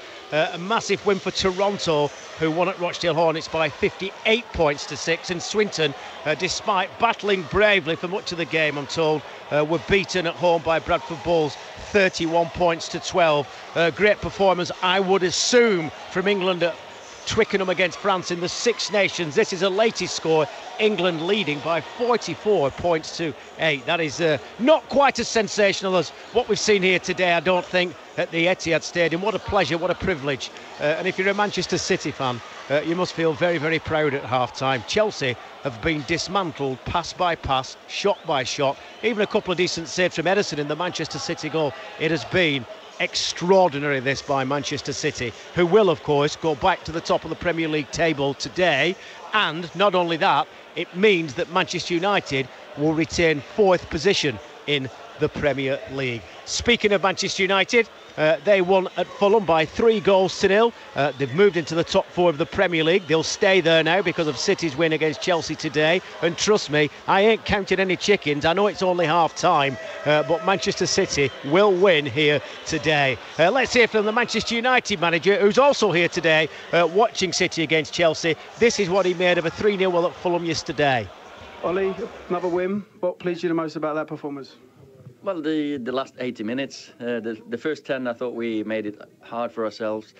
Maybe the conditions weren't the best, the wind, and it's always tough to come here with a crowd. It's a tight ground, tight pitch, but I thought we managed the game well. And that's one of the things, when you go away from home, get by the first 10 minutes, get the first goal, and after that I thought we played some fantastic football. 10 wins in 11 matches. I mean, is this unbeaten run ever going to end? Well, probably will. You never know when the next how the next game is going to pan out. So you just got to make sure that when you turn up, that you play to your best qualities. And I thought after 10 minutes we did really play well. Did you expect to have this impact when you joined? I mean, it's been a fantastic start. The players have some fantastic qualities, and of course, when I've been supported United I've been supporting him for many years from back home, and you think you go into every game thinking this team's going to win the game, and I think the players are feeling the same now. We're on a great run. Now we've got a big couple of weeks coming up with PSG, Chelsea, Liverpool. So it was a great. I said it before the game. Test of character. This game is when you go away to a ground like this. You're expected to win, and they did it in a perfect way. One player who's thriving under you is Paul Pogba. What have you unlocked in his game since you've been managing him? Well, you've got to ask him, to be fair. But we know how good he is going forward. We know his physical presence in the box is always going to cause a problem for players. And great goal for the first one. Fantastic strike. You're into 4th in them Champions League places. You're looking to stay there, really, aren't you now? Of course, you don't want to give anything away. You want to keep moving on to the next one. You want to look forward. Of course, Tottenham, Liverpool, City, they're too far ahead of us to really catch them. So we just need to make sure that we keep this 4th place. And Rio Ferdinand's tweeted that we've got our United back. Does it feel like that to you? Well, when you win games, you're always happy. So we've won many games lately, and of course you see the crowd behind the goal there. I think they're going to enjoy. They'll enjoy the trip back tonight as well. That was the Manchester United manager Ole Gunnar Solskjaer, who's here this afternoon. No idea what he makes of it, of course, and not too long to go before United play Chelsea in the FA Cup. In fact, it's this coming weekend, I think, isn't it? The weekend after, maybe. It's on Monday. And also, of course, not too far in the distant future, that the derby will go ahead at Old Trafford between Manchester City and Manchester United. But depending on success that the teams had in various competitions, that could have to be rearranged. Let's stay with Manchester United. We just heard from the manager, Ole Gunnar Solskjaer. 3-0 win at Fulham. Midfield player Paul Pogba scored 2 of those 3 goals. 11 now for him for the season. The highest he's ever achieved in one league campaign. So what does he think has changed under Solskjaer? I think we had some games we played much better, and we didn't get to score 3 goals. But today was the opposite. The first half, I think we didn't control the game, but we had the chance to score 2 goals very fast, and it changed totally the game. So we're happy with the result. And after 2-0, we control more the game. We have more chances, and we had the clean sheet. That is great. You seem to really enjoy yourself out there today, didn't you? Yeah, obviously, playing with, like I always say, playing with the lads, playing all together, enjoying all together, defending all together, attacking all together. It helps every players to be at their best, and that's what we're doing. 10 goals in 12 matches since the manager's joined. What's brought this turnaround in your old firm? Where are the goals coming from? Maybe from the good atmosphere of the team as well. The chances that I got being more in the box, and I had the chance to get those goals. What's the Ole Gunnar Solskjaer secret though? How's he brought about all these improved performances from everyone across the team? I think it's his joy. He's just being himself. He's not playing. He's not acting. He's just himself, and give joy to everyone, give confidence to everyone, and you can see on the pitch. You're up to 4th. You could be in the Champions League next season if you keep playing like the way you are, can't you? Yeah, but there's still a long way to go. We have really big games coming up, so we're gonna focus on the next one, which is PSG, and then after you're gonna have to get other good 3 points against those big teams. That is Paul Pogba, 2 goals for Manchester United and a 3-0 win at Fulham yesterday. They play PSG, mentioned it there. You've got commentary of that on Tuesday on digital radio on BBC Radio Manchester. And of course, you'll have FM commentary of Bolton, who travel to Birmingham City. The reason I'm telling you that's the next one up for the Wanderers. There was more misery though for Bolton in the Championship yesterday. They were beaten at home 2-1 by Preston. Here are the thoughts of the under pressure boss, Phil Parkinson. No, I thought we started okay in the game and had a couple of decent chances with McGuinness's header and his shot, and then they got control of the game, and we didn't get any control like we've had in recent games, and conceded a poor goal, a basic error, got done by a 1-2, and sent them in at half time 1-0 up. And I felt before the second goal we were having a good period in the game, and a very basic mistake has cost us that goal, and we can't afford to give cheap goals like we've done today, because we're up against decent sides, and we've got to give ourselves a chance. And in that period, we were doing a lot better. We've got the goal towards the end. The keeper's made a good save as well. But today there's a lot of things we could have done better, and we looked like a disjointed team at times. I have to be honest and say that. Obviously we've had to make changes because of the 3 lads out defensively, but I thought we looked disjointed at times today, and we have played a lot better. They were awful yesterday, Bolton, quite frankly. That was the manager, Phil Parkinson. Right, we're about to get the second half underway here. Just a quick reminder, remember, Oldham Athletic are expected to confirm tomorrow afternoon at 2 o'clock at a press conference at Boundary Park that Paul Scholes will be named as the new manager, and we want you to have your say tomorrow night. Sport at 6 with Jimmy Wag will be guiding you through all that situation, of course. That is tomorrow night, Sport at 6, and clearly we will cover the press conference for you as well throughout the afternoon on BBC Radio Manchester. That is tomorrow, and Paul Scholes is expected to confirm as the new manager of Oldham Athletic. After what happened in the first half here at the Etihad, I wonder what's going to happen in the second half. Well, the men who can guide you through it until 6 o'clock and full time, with City leading 4-0 at half time against Chelsea. Let's return you to your commentary team of former City player Paul Lake, and your match commentator is Andy Buckley. Many thanks indeed, Jack. Yes, 4-0, breathtaking stuff in the first half from Manchester City. And, a few journalists in the press room at half-time were saying, I always thought it was going to be tight, this game, but far from it. Chelsea are out, and no doubt Maurizio Sarri, Paul Lake, will have been trying to galvanise his players, and if they win the second half, Chelsea, then I suppose that would be some kind of limited success. But Manchester City, I would have thought, such as Pep Guardiola's approach, it'll be let's go and score 5, 6 and 7 goals. Well, Pep has never ever, since I've been at City, obviously watching him and his tenure here, he's never changed the team at half time unless there's been any injuries. So it will be as it was previously, but you got the impression that Pep was getting a bit frustrated, bizarrely winning 4-0 with the last 15 minutes to go the first half, because City dropped the tempo, dropped their level ever so slightly. Chelsea came back into the game and had lots of possession, and you feel that this half, Andy, if that does happen again, with the quality that Chelsea have, they would eventually be looking to get on the score sheet. And as we've seen, City scored 4 goals in 18-20 minutes. So by the same token, there's no reason why Chelsea could not get a couple back into this game. So, City have to be organised, disciplined. They have to raise the tempo again. There's going to be gaps starting to appear as Chelsea try to get back into this game, and that's when City can exploit it. Kevin De Bruyne looked like he was just polishing off his boots at the end of the first half with a fantastic ball whipped in for Sergio Aguero, and it was given as offside. But you feel as though there's goals in this game for both teams, but in particular you'd feel that it would be wonderful and it would epitomise the player that Sergio Aguero is, for him to equal the amount of hat-tricks that he was scored in the Premier League, to match Alan Shearer of all people in a game of such a magnitude. So we're about to get underway. Ederson in goal for City, Walker, Stones, Laporte and Zinchenko, Bernardo Silva, Gundogan, Fernandinho and De Bruyne. Sterling and Aguero on the bench, Muric, Danilo, Sane, Silva, David Silva, that is, Riyad Mahrez, Otamendi and Jesus. Chelsea,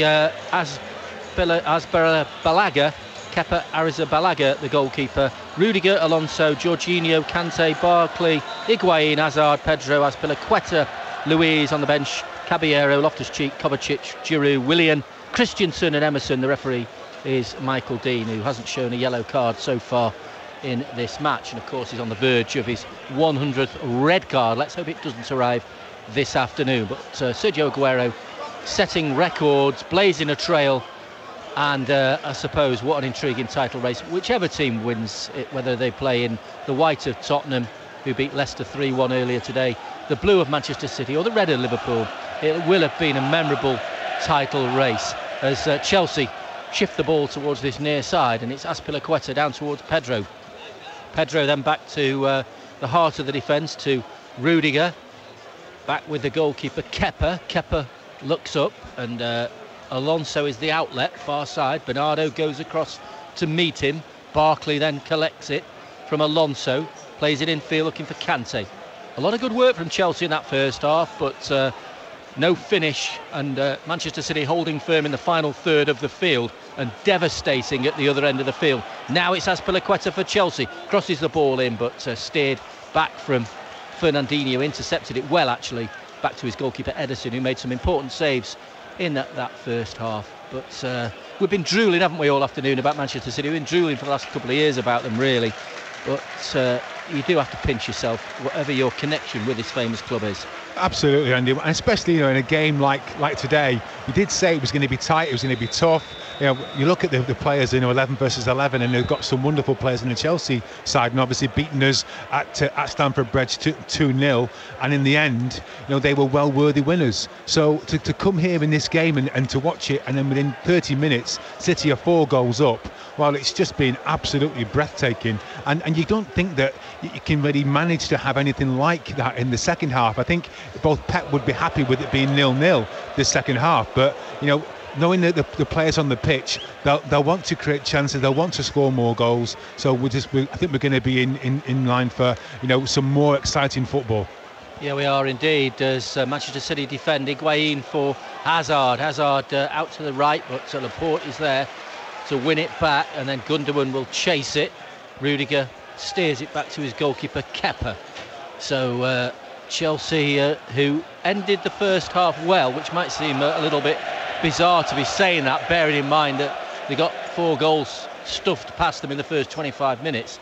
But they played decent football for long spells, but they were just blown away by City's terrific start. Now Ederson just dances with the ball in his own 6-yard box, and it was heart and mouth time for the City fans, but his clearance finds De Bruyne, then De Bruyne's crossfield ball square to Gundogan was intercepted, only briefly though, and then Fernandinho can collect it, and Laporte just sends it to the halfway line to Gundogan, then Laporte forward to Aguero. Aguero lays it off to De Bruyne. De Bruyne looked to free Bernardo far side, didn't squeeze the pass out though in time, and Fernandinho steps in and then finds, he doesn't find Bernardo, tried to thread it through twice City frustrated with the through ball, but Gundogan's won it back, and this will please Guardiola. They've just stepped it up a level or two after not exactly sleepwalking through the last 15 minutes of the first half. They probably took a well-earned little pause in proceedings after their whirlwind efforts, but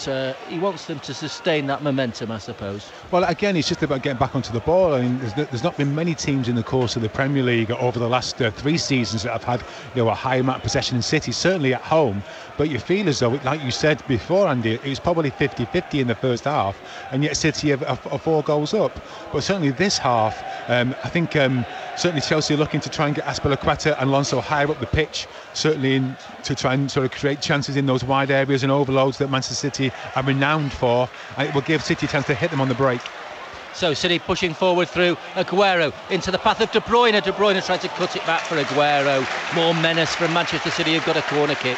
That was just a case in point, and you're trying to break out into wide areas. Raheem Sterling's worked back really well. He's cut the ball out, and that's to let Ilkay Gundogan to try and play into Kevin De Bruyne, does the 1-2 with Sergio, and the shot is blocked there out for a corner to City. But that's more like it. That's more like City were in the first 20 minutes. So 5 minutes gone in the second half. Still City 4, Chelsea 0, as it was after 25 minutes. 2 for Aguero, 1 for Gundogan, and the ball started rolling by Sterling. Now it's Zinchenko from the corner kick, plays the ball in first time. Pedro volleys it clear as far as Walker. Walker then shifts the emphasis of the attack out towards the left-hand side from where the corner came from De Bruyne. De Bruyne dances round Barkley, crosses it in! Aguero's header thundered against the crossbar and bounced out to safety for Chelsea. Almost a hat-trick.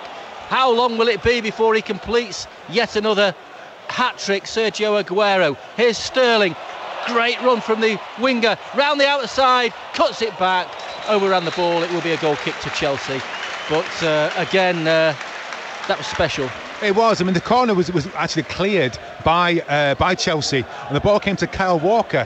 He's made a fantastic pass, almost like a reverse pass over to Kevin De Bruyne, who's beaten Barkley comfortably on this left-hand side and whipped a ball in with his, obviously you'd argue his weaker foot. Has he got a weaker foot? I'm not really sure, but his weaker foot onto the header. Sergio Aguero, great header, has smashed against the crossbar. So you could argue that Sergio could have had 4 this game so far, with a chance in the first half alongside his 2. Chelsea heading for their 3rd successive away defeat in the Premier League. Here's Alonso, far side of the field. We can say that with some confidence because although we've not even reached the hour mark, they're 4 down, Chelsea, as the ball's played in from the left-hand side, but De Bruyne collects it, and every time Manchester City move forward, threatening on the counter-attack, suddenly the excitement level is raised from the home fans. The Chelsea fans, far side of the field, just behind that goal, are completely stunned. They can't really believe what they've seen, incredulous that their team are getting hammered. But they let 4 goals in at Bournemouth a week or 2 ago, so they have got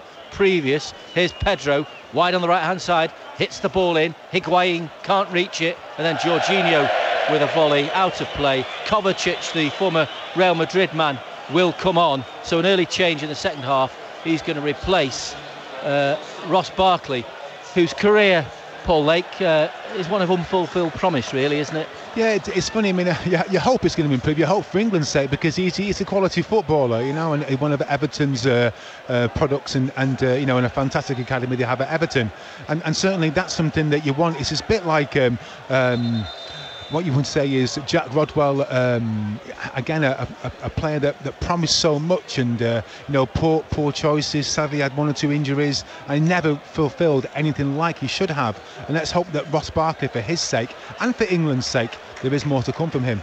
Here's Aguero out towards Sterling, midway inside the Chelsea half. Great pace from Sterling, driving forward into the box, and then just muscled out of it really by a combination of Rudiger and Luiz, the 2 central defenders for Chelsea, and then it's thrown out by Kepa towards Hazard, far side of the field. Bernardo there just checks his progress, realises his defensive duties, and I suppose you'd appreciate this more than me, but when you see Sterling getting back, Bernardo getting back, that's teamwork, isn't it? You don't really spot it. I don't spot it as a fan. I'm always watching the ball, but when you see people going out of their own natural position to help a teammate out, that's when it all comes together. Yeah, exactly. I mean, it's the values that Pep Guardiola instills.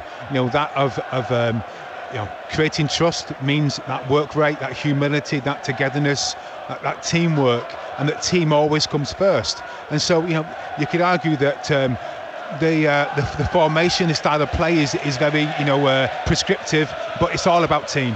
Here's Aguero into the penalty area, trying to find the room for the shot, but it comes off Rudiger. It will be a Manchester City throw, and Aguero still hunting his 15th hat-trick of his career and equalling Alan Shearer's record of 11 in the Premier League. He's not there yet, but he's on the brink of it with one more goal, and he's hit the crossbar and squandered a simple chance as well early on to have made sure he'd already got his hat-trick. But we've had 54 minutes, and it's John Stones on halfway for Manchester City towards Laporte. Zinchenko on this near side beyond him, gives it to Gundogan, who's unmarked. Aguero square, wants it, doesn't get it though. Gundogan instead goes towards Zinchenko, who joins in the support network for this particular Manchester City attack, out towards Bernardo. Walker just behind him, it goes beyond him though towards Fernandinho. He clips it out towards Sterling. Sterling does well, just stops, and then his pace takes him round Azpilicueta. Penalty!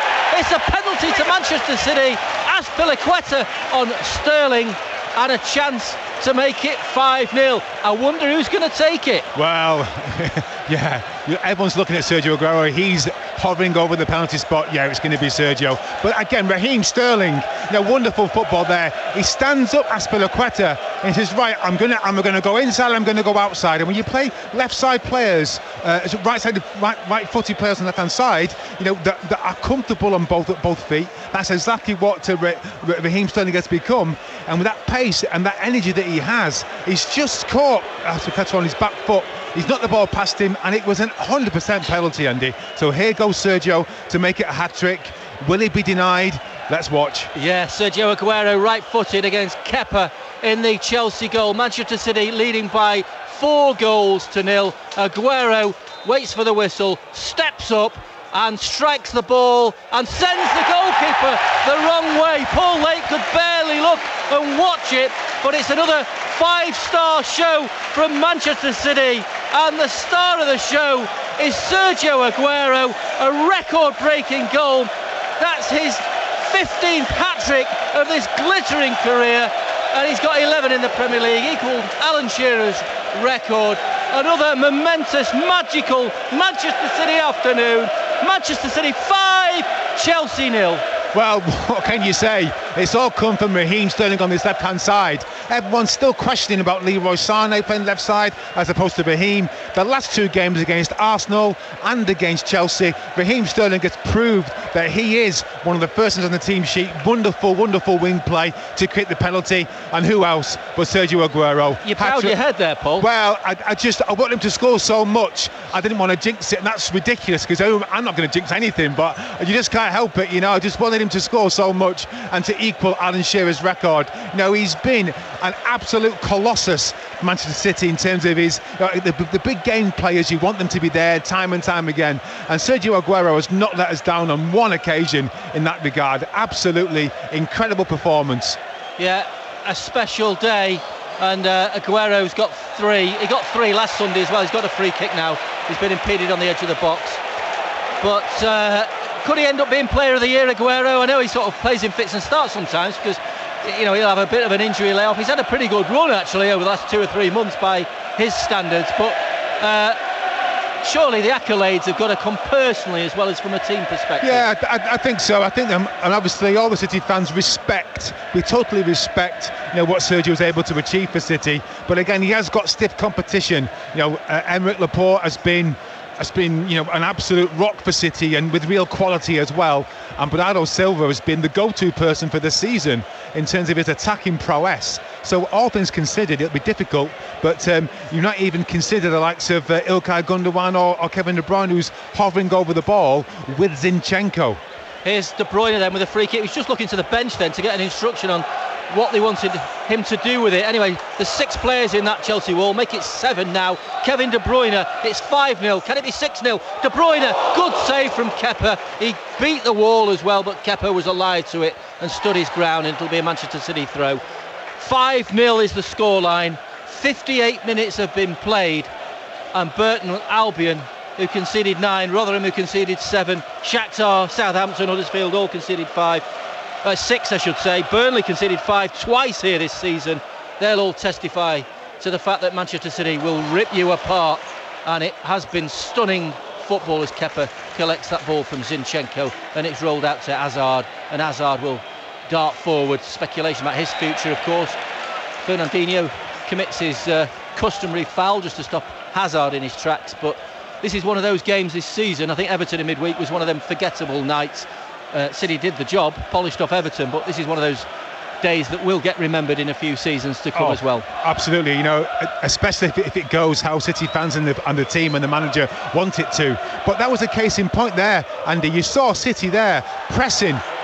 Here goes Sterling, Chelsea giving the ball away. Gundogan to his right, Aguero to his left, the crowd are on the feet. Aguero fires the ball wide and it's a goal kick, and he didn't get his shooting boots on or as precisely as he would have liked them, but could have been 6 easily. But I was saying that, Andy, you know, City are 5 goals up and the ball gets played from the goalkeeper out to Hazard, who's 25-30 yards out, and there's 4 City players pressing him, winning the ball back. Okay, it was Fernandinho gave away a free kick that ended up being 30 yards out by his own goal, but that just shows you that 5 goals up, they're not taking their foot off the gas.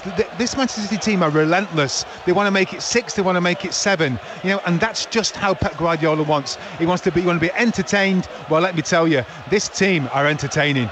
Yeah, and it must send a message to Liverpool as well, because although they won yesterday, and it is in Liverpool's hands still, they've got a game in hand on Manchester City, who will go back to the top of the table with a goal difference of plus 53 as it stands. Liverpool's is plus 44. Then it would be a statement of intent. And the quadruple, I know Guardiola says that's fantasy, just forget it, don't even ask me about it, is quite ridiculous. And I know he's right to play it down. He's got to, he can't get giddy about it, but I will. But you know, City have got a midweek break now. They've got Newport next Saturday in the FA Cup, when they'll still put a strong team out, but 1 or 2 we might not see. Aguero, who played at Burton, got Newport, so they can prepare for Schalke in 10 days. Then they've got the Carabao Cup final 2 weeks today, and then after that it's West Ham in the league. So dare I suggest it, things fixture-wise are slotted into place. Yeah, they certainly are. And again, City, you know, in this game, you know, they've just been absolutely relentless. And when you're playing this well, you want to play more and more and more. And so actually, the rest might be great in terms of just getting that recovery in place. But actually, the players playing like this, they don't want it to end, do they? No, they don't. No. Here's Sterling into the penalty area. Fernandinho just prodded it through. It almost came off, but after 61 minutes, the scoreline is Manchester City 5, Chelsea 0. BBC Radio Manchester Sport, Sunday afternoon football. A memorable afternoon as well. Yet another unforgettable football experience at the Etihad as Jesus gets instructions from Guardiola. And Jesus has got 16 goals.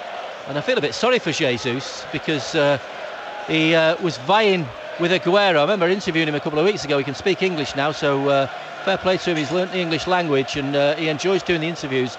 And he smiled when I said, are you and Sergio in a little bit of rivalry for leading goal scorer? Despite the fact he scored with the last kick of the game at Everton to take his tally to 16, Aguero's now gone on to 23, so he's left him for dead in those scoring stakes.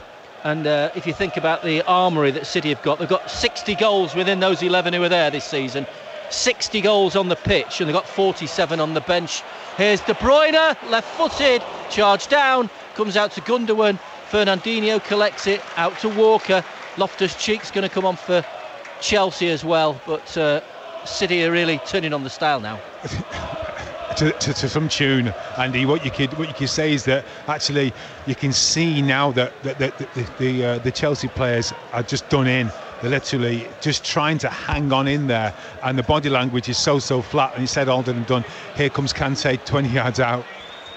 Towards the edge of the City penalty area, but plenty of sky blue shirts back there. City in this second half kicking from right to left, and Chelsea attacking the giant 3-tiered stand away to our right. Now it's Jorginho to Kovacic, the substitute, out to Hazard, far side, level with the edge of the City penalty area. Of course, these two met in the opening competitive game of the season, the Community Shield at August, back at in August at Wembley, when City won 2-0 through 2 Sergio Aguero goals. He's got 3 this afternoon. Now it's Pedro on this near side as Pelequeta sprints forward, headed away by Laporte, and then the clearance completed by Walker, and then Bernardo just sends it long and Luiz misses his header, which is the reason for the jeers from the City supporters. And now it's Rudiger who can just eventually bring it under control, and still the two substitutes, Jesus and Loftus-Cheek, wait for their turn to enter the field. And we've had 63 minutes, so 55 minutes the time of the penalty, 25 minutes it took for Manchester City, all it took for them to find the back of the net on 4 occasions. Kante out towards Hazard. This is danger for City. Hazard with a shot into the side netting, and it will be a goal kick to Manchester Cue cue the substitutions, cue Paul Lake.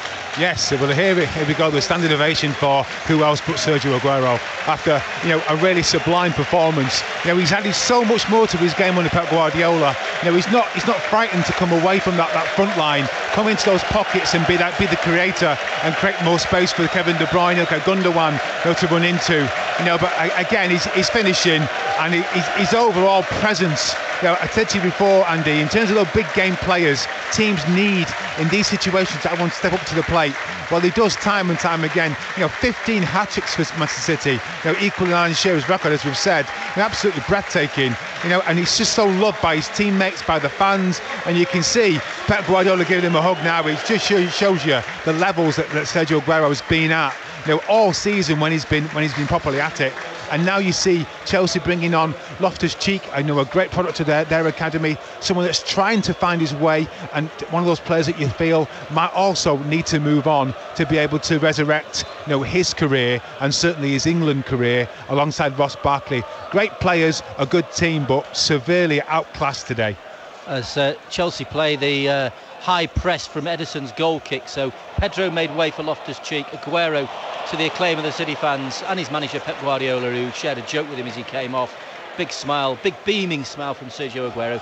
2 hat-tricks in successive Sundays in February, and Aguero beating all kinds of records, equaling Alan Shearer's record, 11 Premier League hat-tricks, and also now has scored more league goals than any other Manchester City player in history, more than any goals in terms of cup and league as well. So a player whose place at the very, very top of Manchester City's pantheon of greats is assured, as Sterling collects it and Zinchenko makes a run forward, playing at left back. Controversial choice, but what a choice by Pep Guardiola. Every time he gets it right. Now it's Zinchenko, heads it forward just outside the Chelsea box, and Kante is there to try and win it back. Now it's the substitute Loftus-Cheek. We've got plenty of time left in this match. We've only had 66 minutes, so there's a lot of time for Manchester City just to bag a couple more goals. Here's Fernandinho, who fires one in, and Kepa is behind it. It makes great viewing, doesn't it, if you strain and see that giant scoreboard. 66 minutes, 25 seconds. Manchester City 5, Chelsea 0 it reads. I remember when it said 9-0 against Burton, and the manager of Burton will be watching this and thinking, I don't think we did that bad after all. No, exactly, you will do. As well, most managers. And like you say, it just goes to show, though, where City are currently at in terms of their form. The pressure was on them. Liverpool have won convincingly yesterday against Bournemouth, and you're thinking, OK, this could be a real banana skin for City. Already been beaten by Chelsea this season, but they have put Chelsea well and truly to the sword this afternoon with some wonderful football, exciting play, loads of creativity. And look who you're bringing on the bench now, Andy, bringing on Riyad Mahrez. That's the level of quality that City have in depth, who are all fit and chomping at the bit to play in this team. Yeah, Mahrez is going to come on, and one of the electronic boards on the far side just telling us the statistic that Aguero, because he's scored hat-tricks in successive home games, first player to do so since Didier Drogba for Chelsea 9 years ago. Now De Bruyne is coming off and Mahrez is coming on. Mahrez hasn't started a Premier League game since Everton mid-December, which must be a little bit frustrating for him. Yeah, exactly. Well, there'll be lots of players in the squad who's going to be frustrated. Nick Otamendi has come in and done really well. And he's been played, not played, and been rotated. And he would have liked more football. Zinchenko would have liked more football. And like you say, Gabriel Jesus has been injured, and a couple of times he's not been included. But I think you could honestly say now that Sergio has been well and truly our number one striker, and he's got someone who can be a mentor for him, someone to learn from. So there's lots of positives in being around this squad. But again, you want to be in it, and Riyad Mahrez, there's so much more to come from from him. So all we can say is that, yes, he's playing now, let's see what he can do, and it's his chance to shine and show that he could be ready for the next game. Well, Jesus will want a goal, make no mistake about that. He'll be anxious to get in on the scoring act as the City fans taunt Steven Gerrard's famous, infamous slip against Chelsea that saw City pinch the title on the final day from Liverpool in 2014. Won it on the last day in 2012, as we all know, when that man Sergio Aguero scored. And City, well, they won it by a country mile last season. It's going to be a final day drama surely this season. It's all building up towards that as Mike Dean shows a yellow card. I'm not sure, was it Higuain, I think, who got cautioned for that foul on Bernardo. What must Michael Flynn, the Newport manager, be making of it? I think he said he was going to throw a sickie if they'd been drawn away to City in the FA Cup. They're at home on that muddy pitch down in South Wales, but he must be watching this with trepidation, thinking he's just brought Aguero and De Bruyne off. He's saving them to play against us next week. maybe, but again, I come back to it. It's different. I think Pep will play, a lot of the fringe players. It'll be a chance for Phil Foden once again to be able to come into the mix. Maybe young Nemecha. So there's options open to him, but ultimately it's all about being able to manage the occasion. That pitch at Newport is probably one of the worst I've seen in a long time, but that's the nature of the Football League and the nature of the FA Cup. You have to go to these places to go and win. So I don't think there's any 100% certainties about anything in life, but you'd feel that City are looking to press forward in the FA Cup. Here's Walker. City leading by 5-0. Just the one goal so far in this second half, which is now 25 minutes old. 20 minutes to go. Here's Mahrez towards Zinchenko. And Mahrez will be anxious to impress as well in this limited amount of time he's got on the field. Looks for the 1-2. Gundogan with Sterling. Sterling up against Azpilicueta, the man who brought him down 10 minutes ago so that Aguero could complete his hat-trick. Now it's Gundogan back to Zinchenko. All pretty congested, but City managed to deal with it. But Chelsea holding firm at the back. Now it's Mahrez out to Gundogan. Gundogan gives it back to Mahrez, who's come towards this left-hand side. Up against him is Rudiger. Rudiger, quite ruthless and rugged and determined, and Mike Dean stood alongside them. Fair challenge for the ball. Kante comes in to alleviate the pressure on his teammate and win it back for Chelsea. Now it's Loftus-Cheek going forward for Chelsea, out towards Hazard, but the angle of the pass went beyond Hazard, who does acknowledge that the intention was there. Throw in to Manchester City, and well, I think it's one of those Sunday nights when we'll go home and just think, put the telly on, call the midwife or whatever it is, and just think, wow, what an afternoon that was. Oh, this was, it's one of those afternoons not to forget. And again, you mentioned, Azpilicueta before. There's not many games where he's been truly tortured. But you could argue that Raheem Sterling has done just that very thing. He's moved, his first time passing, his pace has got past him again, and he's running even Rudiger here. Raheem Sterling has been electric today. Incredible. Here's Jesus inside the box. Jesus has to go backwards to then send it to Mahrez. City looking for a 6th goal. Mahrez tries the chip, but a little bit too ambitious. But Sterling's pace is blistering.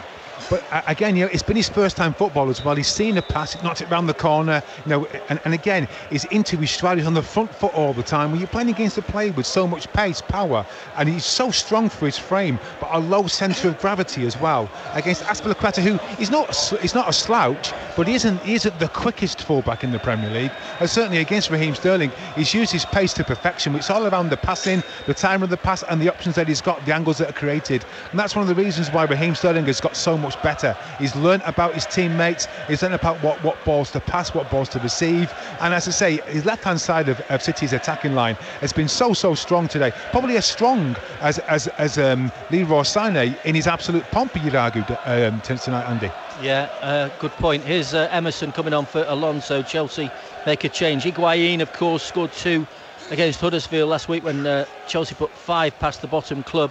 £78 million signing Higuain by Juventus 3 years ago. This season he's been on loan at AC Milan, but quality player, former Real Madrid man, of course, and it's been really difficult to gauge him this afternoon because apart from 1 or 2 glimpses of his class early on, Chelsea is an attacking force really, although they've had a lot of possession, especially in the first half, unable to do anything with it, which will please Pep Guardiola. A clean sheet against Chelsea, yet another sign of a team that is going places. We know they're going places, it's just how far they're going to go. But Laporte has it now, back towards Ederson. And Ederson really deserves a lot of credit today. He does, yeah. I mean, we always know that his quality, on the floor is the best in the league. Probably, I would suggest, the best in world football. That left foot is like a wand, But at the same time, there's been a couple of occasions where he's been asked a question, and he's made some wonderful saves from Higuain and also from, I think it was from Kante, who was close in. And again, you're keeping a clean sheet against the team with that kind of quality, Andy. It's certainly a statement of intent. Here's Sterling. Oh, he's on fire this afternoon. Raheem Sterling towards Jesus. Jesus left-footed. Good save from the goalkeeper. Wonderful stop from Kepa. Otherwise, it would have been 6. And Jesus, well, I think he was protesting to the referee there, saying he'd been held back. I'm not really sure there, but certainly, but the architect of all of that, once again, Raheem Sterling. Raheem Sterling it's the best performance I've seen him play in terms of time and time again. He's just there he just ghosted past players, and Chelsea have not had an answer to him. And it just shows you why Pep Guardiola's been so patient with him. He's bringing off Fernandinho now and bringing on none other than David Silva. I mean, that just tells you the quality that this side has and how dominant they've been today. But more importantly for me, Andy, this is a confidence builder beyond the pale. This will scream of a statement to Liverpool, to Tottenham. Oh my goodness, if we're going to get anywhere near that, we've got to be at our best week in and week out. This has been a performance to savour for Pep Guardiola and his team. So corner kick to City, and just watching the replay of that, it looks like Luiz just gave a little nudge. He pushed him in the back as he was going to shoot Jesus, and said he threw him off balance. That was the reason. And VAR might have had a look at that next season. Anyway, here's Gundogan. Gundogan fires the ball in. Jesus tries to reach it near post, and it'll be a goal kick. And Jesus has taken a little bit of a blow there to the face, I think, but it looks to be okay.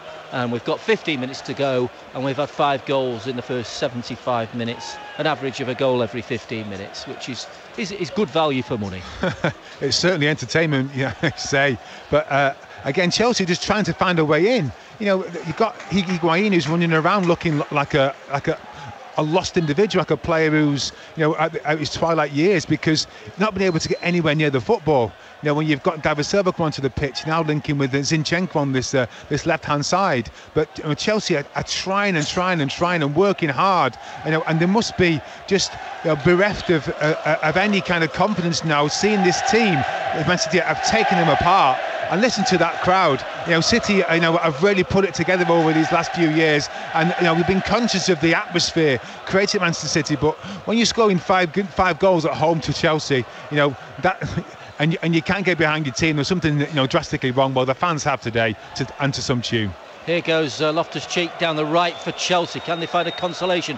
Higuain peels away. Loftus-Cheek is fouled. It'll be a free kick, and it's going to be a booking for Gundogan, who brought him down edge of the box, and it was a tactical foul, maybe. Maybe. I think it was. Obviously, he's gone across him, and one of those where, because John Stones had been taken away by Higuain, Emerick Laporte was there, but I suppose you could argue maybe didn't need to do that. And there is a chance now for Chelsea to try and salvage some pride.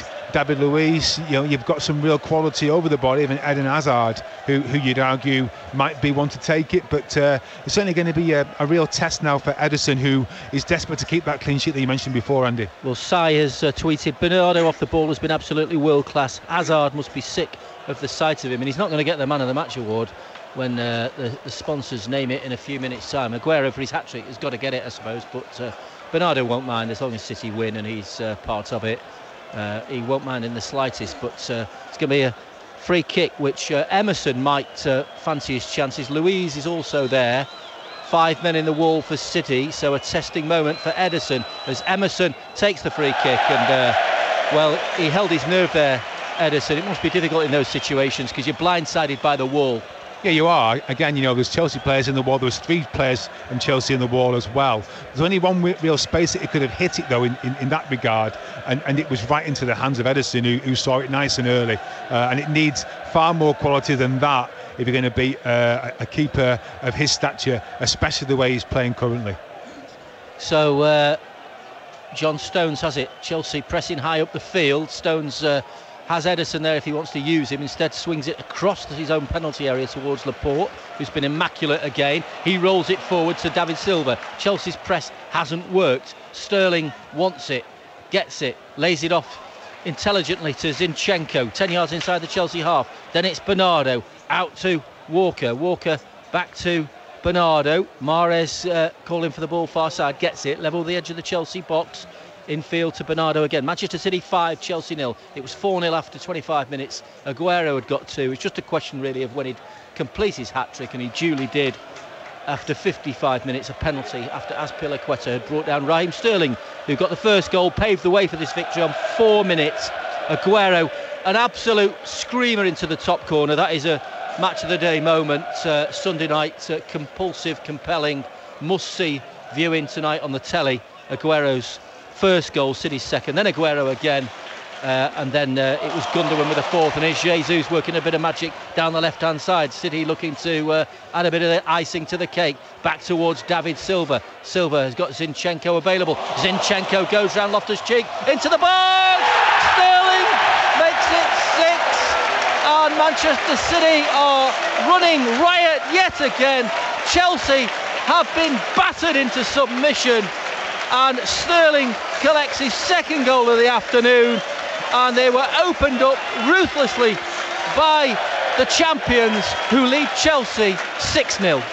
Once again, we're seeing just breathtaking football. The creativity, the movement, you don't know where to look really. And it was, of all people, it was David Silva who just comes on, and basically what he's done there is he's just cut an angled pass, and he split the defence for Zinchenko, who's whipped the ball across and picked out Raheem Sterling just to tap it in to make it 6-0. He had to get over the ball, had to finish, but Zinchenko has been a revelation today. He's been so good and so confident. And you'd argue that for me personally, yes, Sergio Aguero scored 3. He's been fantastic, but I've got to say, for me personally, Andy, Raheem Sterling has been man of the match, and every player has been an 8 and a 9 out of 10 this game. David Silva comes on, his third touch, he delivers that pass to create that goal. That's the quality we're talking about. Who'd have thought it? Look at the players on the pitch for Chelsea. And Man City have beaten them 6-0. Unbelievable. Yeah, it is actually. You can't really comprehend the scale of this victory. It's not surprising, because City have stuffed 6 past Shakhtar, Southampton and Huddersfield, and Chelsea have got off lightly because Rotherham got 7 put past them. Burton had 9 puts them, but it really has been quite awe-inspiring really to witness this occasion, and it is one of the performances really that will long in the memory. Here's David Silva chasing it, Jesus is there, and there's just no let up. It's absolutely relentless, it's blistering, it's awesome. Struggling to find the words really to put into context the magnitude of this magnificent Manchester City side. I can't believe it. It's a standing ovation in the main stand. Just look at them all. Well, listen to this crowd. They've never seen. They've had some amazing performances over the seasons, but I don't think anyone has seen a dominant performance tonight as a side like Chelsea, who as we know, have got a wash with world-class players, not just incredible Premier League footballers, world-class footballers, and it will be their biggest defeat in their careers, I would imagine, today. And you feel that City, have got more goals in the locker, as crazy as that sounds. Yeah, Newport County to come next week as well, but we'll wait and see. I'll take my calculator with me just in case, but I'm not getting big-headed or anything. It's just the reality of it, that teams tend to lose, and lose heavily, against Manchester City. Chelsea are no exception, and you could probably hear, as Paul was speaking there, the strains of Blue Moon echoing around the Etihad, and the giant moon, Blue Moon obviously, was beamed up onto the scoreboard, the giant electronic scoreboard away to our left, and just to encourage, and it was a moment really which encapsulated what Manchester City are all about. Highly professional on the field, off the field. I remember covering the annual meetings in the early 90s when you were playing, Paul, and Peter Swales would get a lot of stick off the shoulders, and one of the complaints from some guy in the North Stand was, when are you going to amend that scoreboard? And it wasn't even an electric one in those days. It was just like one of those old-fashioned ones, which were great really in the day, nothing wrong with them at all, but it was been broken for years. That showed the half-time scores around the ground. It wasn't difficult but it just never happened. No criticism of Peter Swells, who I did have a lot of time for, I must admit. But that sums up really how times have changed, and we are into fantasy land, really, aren't we? Well, we are. I mean, it's a different planet, you know, where City are on compared to those days, you know. And again, it's all part of our you know, our intriguing and at times incredible history. But looking at this team, we've never had anything like this. You know, the amount of quality we've had. Yes, all that, the money that has been brought in by Sheikh Mansour, you know, has enabled this to happen. But that's only part of it. Being able to take it and you know, build and build and build. And that's what Pep Guardiola has done. And now you're seeing absolute quality from all areas of the pitch. You know, it's been an exciting season. So much more to come. Still no guarantees, but in 4 competitions. And you know, some of these players are in the form of their careers. Yeah, they are, and they're threatening to break Manuel Pellegrini's record as well for goals in a season. I think that's well within their range over the last 2 or 3 months of the season. Potentially another 23 games to go for City, despite their busy workload, but it just seems to be just working out just nicely, as we mentioned earlier, in terms of the fixture. Not congestion, far from it really. They've got a week off now till next Saturday, which in City's terms, a midweek break is a welcome break. I think the players will probably get a couple of days off, will they? I think they will. And don't forget, Andy, like you say, they played 10 games in a month, pretty much. You know, K's had to rotate, and you know, but it's been difficult, and they've stayed in it. The quality's not dropped, the levels haven't dropped. Still in all competitions, and when you finish that month off, you know, with a performance like tonight, you know, it's a scary thought for the rest of the Premier League, certainly. Yeah. So Manchester City running riot, and Gundogan in possession, and we've got 6 minutes to go normal time. So still time for another goal. And I'll bring you a statistic in a moment, which has just been issued relating to Manchester City's phenomenal goal-scoring status. But let's just keep our eye on the ball as Bernardo plays it out towards Walker, who advances on the edge of the Chelsea box, then backheels it to Mahrez. Mahrez back to Bernardo. Unless Chelsea score, City are going to record the biggest home win by anyone in the Premier League since Southampton beat Sunderland 8-0 in October 2014. So it's been that kind of an afternoon. Manchester City are absolutely rampant, and well, it's a free kick now for Chelsea. But is the quadruple sheer fantasy then, Paul? Well, again, you'd argue that it's certainly possible with this squad and with these players and what they've been able to achieve so far. But as mentioned before to Jack, just in terms of the intensity of all those competitions, I think that will take its toll. But certainly you'd argue that they're certainly in the mix. And the one that you get a sense that Pep really wants to win is the Champions League. That's the one that I think is what the real target is. So I think if they can build and build and build in terms of their quality, I think that will be the icing on the cake. But whatever happens, you know, these fans have never been entertained anything like as much as they have under this manager. Yeah, and Ian Whittle, a good friend of mine, has just passed me a statistic. Chelsea's biggest defeat since they lost 7-0 at Nottingham Forest in April 1991. That's a long time ago. You were playing then. Yeah. And in what's 19 at 9, 28 years ago since Chelsea suffered such a heavy defeat, which is a measure really of Manchester City's achievement this afternoon. So incredible stuff from Manchester City. City 6, Chelsea 0, 6-0, and it's 5:45, and Chelsea are on the attack, far side of the field. Hazard can't control it. A lot of Chelsea fans have made their way back to West London. A few of them actually went to watch the women's game a little bit earlier on. Myself and Ailsa Cowan, who was part of our commentary team at the Academy Stadium, a 2-2 draw, an enthralling game that in its own way. City led 2-0 at half-time. Chelsea fought back to draw 2-2. City still top, still unbeaten in the Women's Premier League. Here's Jesus, forward to David Silva, to Mahrez rather, outside the penalty area. Mahrez, though, just dispossessed by the beefy presence of David Luiz, who did well just to edge him off the ball. Great strength and awareness from Luiz. That is one of his particular hallmarks, his ability just to read the situation. But I don't know, what should we talk about, Paul? Well, there is the prospect of more goals still. There's 3-4 minutes to go potentially, but it's the fans that are reacting to this performance. They're constantly applauding, standing ovations, and singing away. It's been just an absolute delight to be here today, and we're so grateful that able to witness such a performance. Yeah, here, I'd echo those sentiments entirely. We are very, very lucky indeed to have seen such a captivating, compelling Manchester City performance. Here's Bernardo deep inside his own half.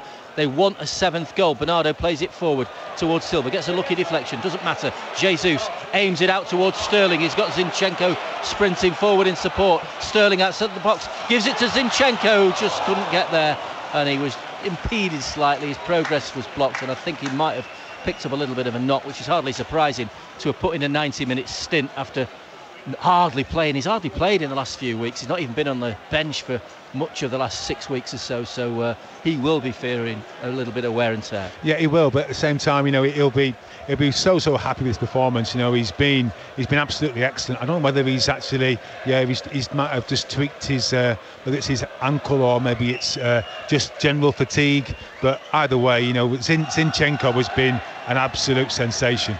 Well, he's down on the ground now, and Gundogan spots that and then plays it out to Guardiola, who controls it quite neatly. A first-time pass from Gundogan.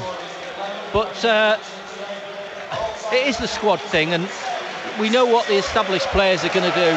Sergio Aguero gets the man of the match, 3 goals. You can't really complain about that. But I suppose it's what the support team, the Gundogans. Bernardo's probably one of the established ones now as well, but it's what the rest of the squad will just think, well, I've played my part there, and they'll play a part next week at Newport, won't they? And it's not 11, it's 17 or 18, really. It is, and again, but it's also just recognise each individual player, on their own merits in terms of their personality, their character. But just the camera's just panned on Sergio Aguero there, and you can see Leroy Sané on the bench looks very sort of, he looks frustrated. He looks like he's a bit disillusioned there because the team is playing so well, and he'll feel like he's not a part of it. I'm sure that isn't the case, and obviously he'll be playing the next game, and he is as integral a part to this team as any other player. But it's all around keeping the players on the periphery happy. And even players like Phil Foden. There's lots of pundits and people in the game saying that he's not playing enough football. When you consider the quality that he's at, and other players around him that are playing in people's first teams, like Jadon Sancho over for Dortmund. But when all said and done, this is a game that has brought so many positives. You just want someone like Riyad Mahrez just to finish it off with a goal. He's not really found his feet in this game, and this season he's not really been the player that we know he can be. And I feel frustrated for him because all around him are players that are just at the top of the game, and it would just be a fitting end that to be able to get him his fuse lit up for the next game. Yeah, De Bruyne is back and easing his way back as well, which is good. Mendy, we see more of him on social media than we do actually on the football field, which won't please his manager Pep Guardiola. We're into stoppage time now. I didn't actually catch how long has got to be added on at the end of this game, but we are very much going through the motions. 3 minutes, I'm told, added on, and we've had 90 seconds already, so we are just edging our way towards the conclusion of this match. An unforgettable afternoon, almost 10 to 6. We're off air at 6 o'clock, but sport at 6 tomorrow will be a chance to reflect, no doubt, and get reaction to this victory, which you can also hear in the BBC Radio Manchester breakfast programme tomorrow with Chelsea Norris. Here goes Mahrez outside the penalty area looking for Jesus, who's just crowded out edge of the box. Rudiger did well. Gundogan steps in. Is the one last 7th goal for Manchester City. David Silva out towards Sterling. Zinchenko thankfully is back on his feet, but he won't want too many runs forward. I think he's just staying back on the halfway line. So I'll leave it to you lads, and you can't really blame him. And we've had 2.5 minutes of time added on, and I doubt whether City will endeavour to try and get the ball towards the Chelsea box. But Gundogan has it inside the centre circle, forward to Jesus. Long hard look at the watch from Mike Dean, who's shown 3 yellow cards this afternoon, but has kept the red card in his pocket, thankfully. What would be the 100th red card of his career, and he's handled it well, actually, the referee. But the story of the day has been a mesmerising Manchester City performance. 6 goals, 2 for Sterling, 3 for Aguero. Gundogan also got in on the act. Final whistle goes. Paul Lake, your thoughts on that, what you've just seen? Well, we saw the team from the start of the game. We questioned about players like Zinchenko being in the side, and then off he went. We created 2 chances. Every single time City went forward, like they're scoring, they're going to score, and they did. Sergio Aguero missed the sitter, as well as scoring 2 great goals in the first half. In the second half, the penalty completes his hat-trick. Raheem Sterling was unplayable. Our left-hand side was so